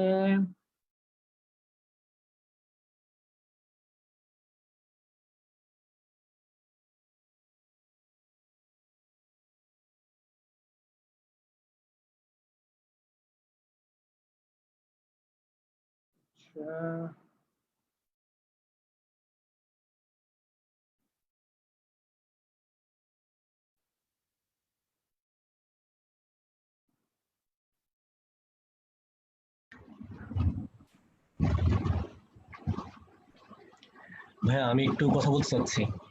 জি ভাই বলেন। আসসালামু আলাইকুম প্রিয় শিক্ষার্থীরা, তোমরা অনেকেই আলহামদুলিল্লাহ খুব চমৎকারভাবে ক্লাস করতেছো, রেসপন্স করতেছো আলহামদুলিল্লাহ। তো ফেসবুকে কিছু কমেন্টের ক্ষেত্রে আমার মনে হয় একটু সতর্ক থাকা উচিত। যেমন এখানে বেশ কয়েকজন কমেন্ট করতেছো। উদয় শঙ্কর নাম একজন, উদয় শঙ্কর না কি জানি নাম দেখলাম। তুমি বলছো ক্লাস শুরু করলে ঘুম আসে। আরে বাবা, তোমার ক্লাস শুরু করলে ঘুম আসে খুব ভালো জিনিস, তুমি ঘুমাও ভাইয়া। ফেসবুকে কি করতেছো তুমি? তুমি ঘুমাইতে যাও, সমস্যা নেই। মিয়াদ নামে একজন বলছো, মিয়াদ আহমেদ। ভাই এমনি কেউ আছেন যে গতকালকে এক্সামে 40 মার্ক পাইছেন, তারপরে বলছো যে তুমি একটা অফার দিচ্ছ যেখানে স্ক্রিনশট তুলে দিলে তুমি 100 টাকা করে দিচ্ছ, তারপর বিভিন্ন ফালতু কমেন্ট করে বেড়াচ্ছ। তোমার কি লিটারালি কোনো কাজ নাই ভাইয়া? মিয়াদ আহমেদ, তোমার কি লিটারালি কোনো কাজ নাই ভাইয়া? তুমি যদি চাও যে তোমাকে, তুমি গ্রুপে থাকবা না, কোনো সমস্যা নেই, তো তোমাকে তো ব্লক করে দেওয়া যেতে পারে। আমরা যদি এই ধরনের কর্মকাণ্ড ফার্দার দেখি তোমাকে ইনশাল্লাহ ব্লক করে দেবো, ঠিক আছে? Loud and clear. এটা ক্লাস হচ্ছে, এটা ক্লাসের মধ্যে থাক, এটা ফেসবুক কমেন্টের জায়গা না বা দুষ্টামি করার জায়গা না। আমার মনে হয় যে আমরা একটু কড়া হচ্ছি, কিন্তু গ্রুপের স্বাভাবিক পরিবেশ বজায় রাখার জন্য এটা মনে হয় জরুরি। Miyad Ahmed, I am warning you for the last time. তুমি যদি এমন কর্মকাণ্ড ভবিষ্যতে চালাতে থাকো, আমরা তোমাকে ব্লক করে দেবো ইনশাল্লাহ, ঠিক আছে? হ্যাঁ ভাই, কন্টিনিউ করো। ভাইয়া শেষের দিকে আসলে বেশিরভাগ প্রশ্ন যেগুলো গুরুত্বপূর্ণ আমি অ্যান্সার দিয়ে ফেলছি। তারপর আমি কমেন্টগুলো আরেকবার দেখতেছি ফেসবুকে যারা কমেন্ট করছে। এখানে আসলে কমেন্টগুলো রিপ্লাই দেওয়া আসলে পসিবল না। আমার ফেসবুকের কমেন্টগুলো আমি আরেকবার চেক করে দেখতেছি, যদি কারো ইয়ে থাকে আমি দেখবো। আচ্ছা, আরেকটা বিষয় আমি বলে রাখতে চাই, সেটা হচ্ছে তোমরা অনেকে আমাদের ডাইজেস্ট গাইডের অনেকে স্ক্রিনশট নিয়ে বলছো যে আসলে কোনটি সঠিক বই এরকম আছে। আমরা তোমাদেরকে আগেই বলেছি, দেখো ভাই আপু, যে বইয়েরটাই সঠিক। আমাদের অনেক সময় ডাইজেস্ট বা গাইডে হয়তো স্ক্রিনশট মানে প্রিন্টিং মিস্টেক হতে পারে, টাইপিং মিস্টেক হতে পারে। তোমরা বইয়ে যদি কারেক্ট কোনো ইনফরমেশনটা পাও, বই অনুসরণ করবা, এখানে কোনো সমস্যা নেই, ঠিক আছে?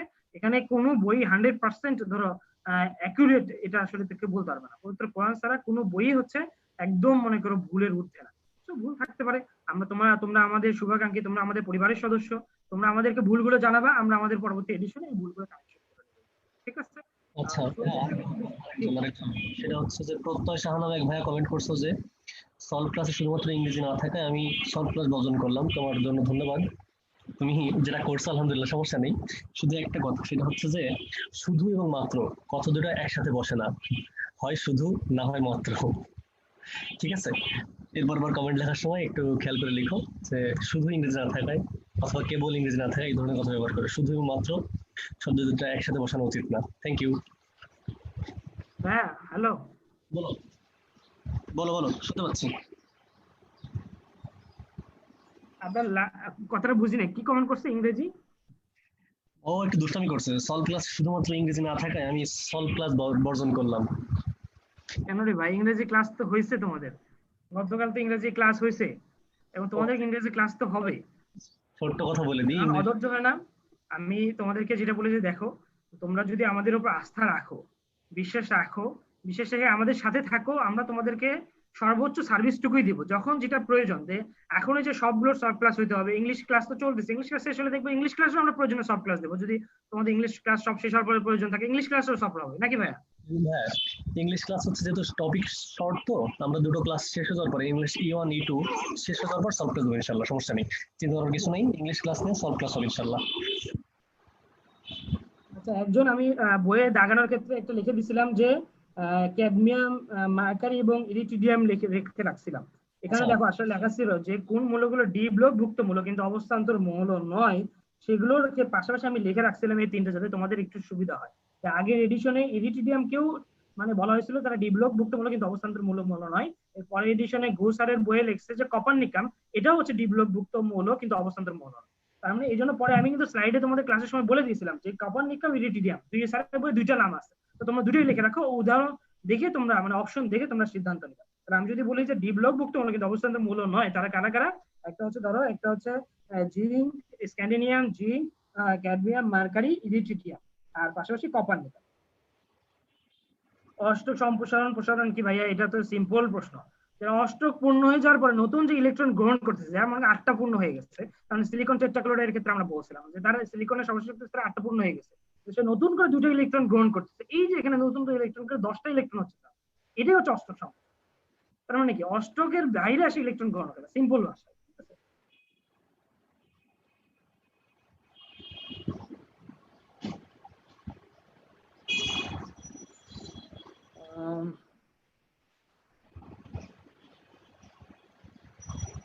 তোমাদের প্রশ্নগুলো প্রায় কাছাকাছি সবগুলোই এমন।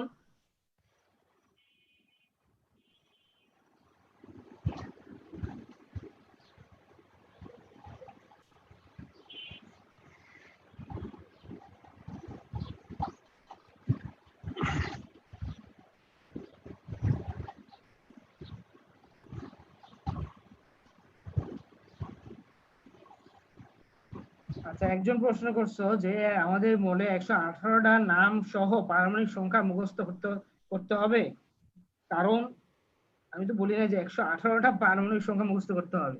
আমি তোমাদেরকে দেখিয়েছিলাম যে বিভিন্ন ব্লক গ্রুপ যেগুলো হচ্ছে ইম্পর্টেন্ট, যেগুলো গ্রুপ 1, গ্রুপ 2 ক্ষার ধাতু, মৃৎ ক্ষার ধাতু, গ্রুপ 13, 14, 15, 16, 17, 18, এগুলোর আমরা সূত্র দিয়েছিলাম, যেগুলোর মৌল অনেক সময় আসে যে নিচের কোনটি হ্যালোজেন মৌল, নিচের কোনটি ক্ষার ধাতু, নিচের কোনটি মৃৎ ক্ষার ধাতু, নিচের কোনটি নিক্টোজেন মৌল, নিচের কোনটি চালকোজেন মৌল, এগুলো অনেক সময় আসতে পারে। এই জন্য এগুলো আমরা সূত্র দিয়েছি, যেগুলোর সূত্র দিয়েছি সেগুলোর নামে মুখস্থ করো।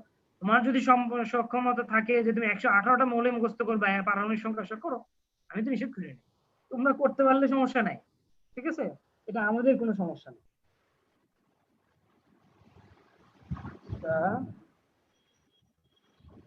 এরপরে যদি আমি বলি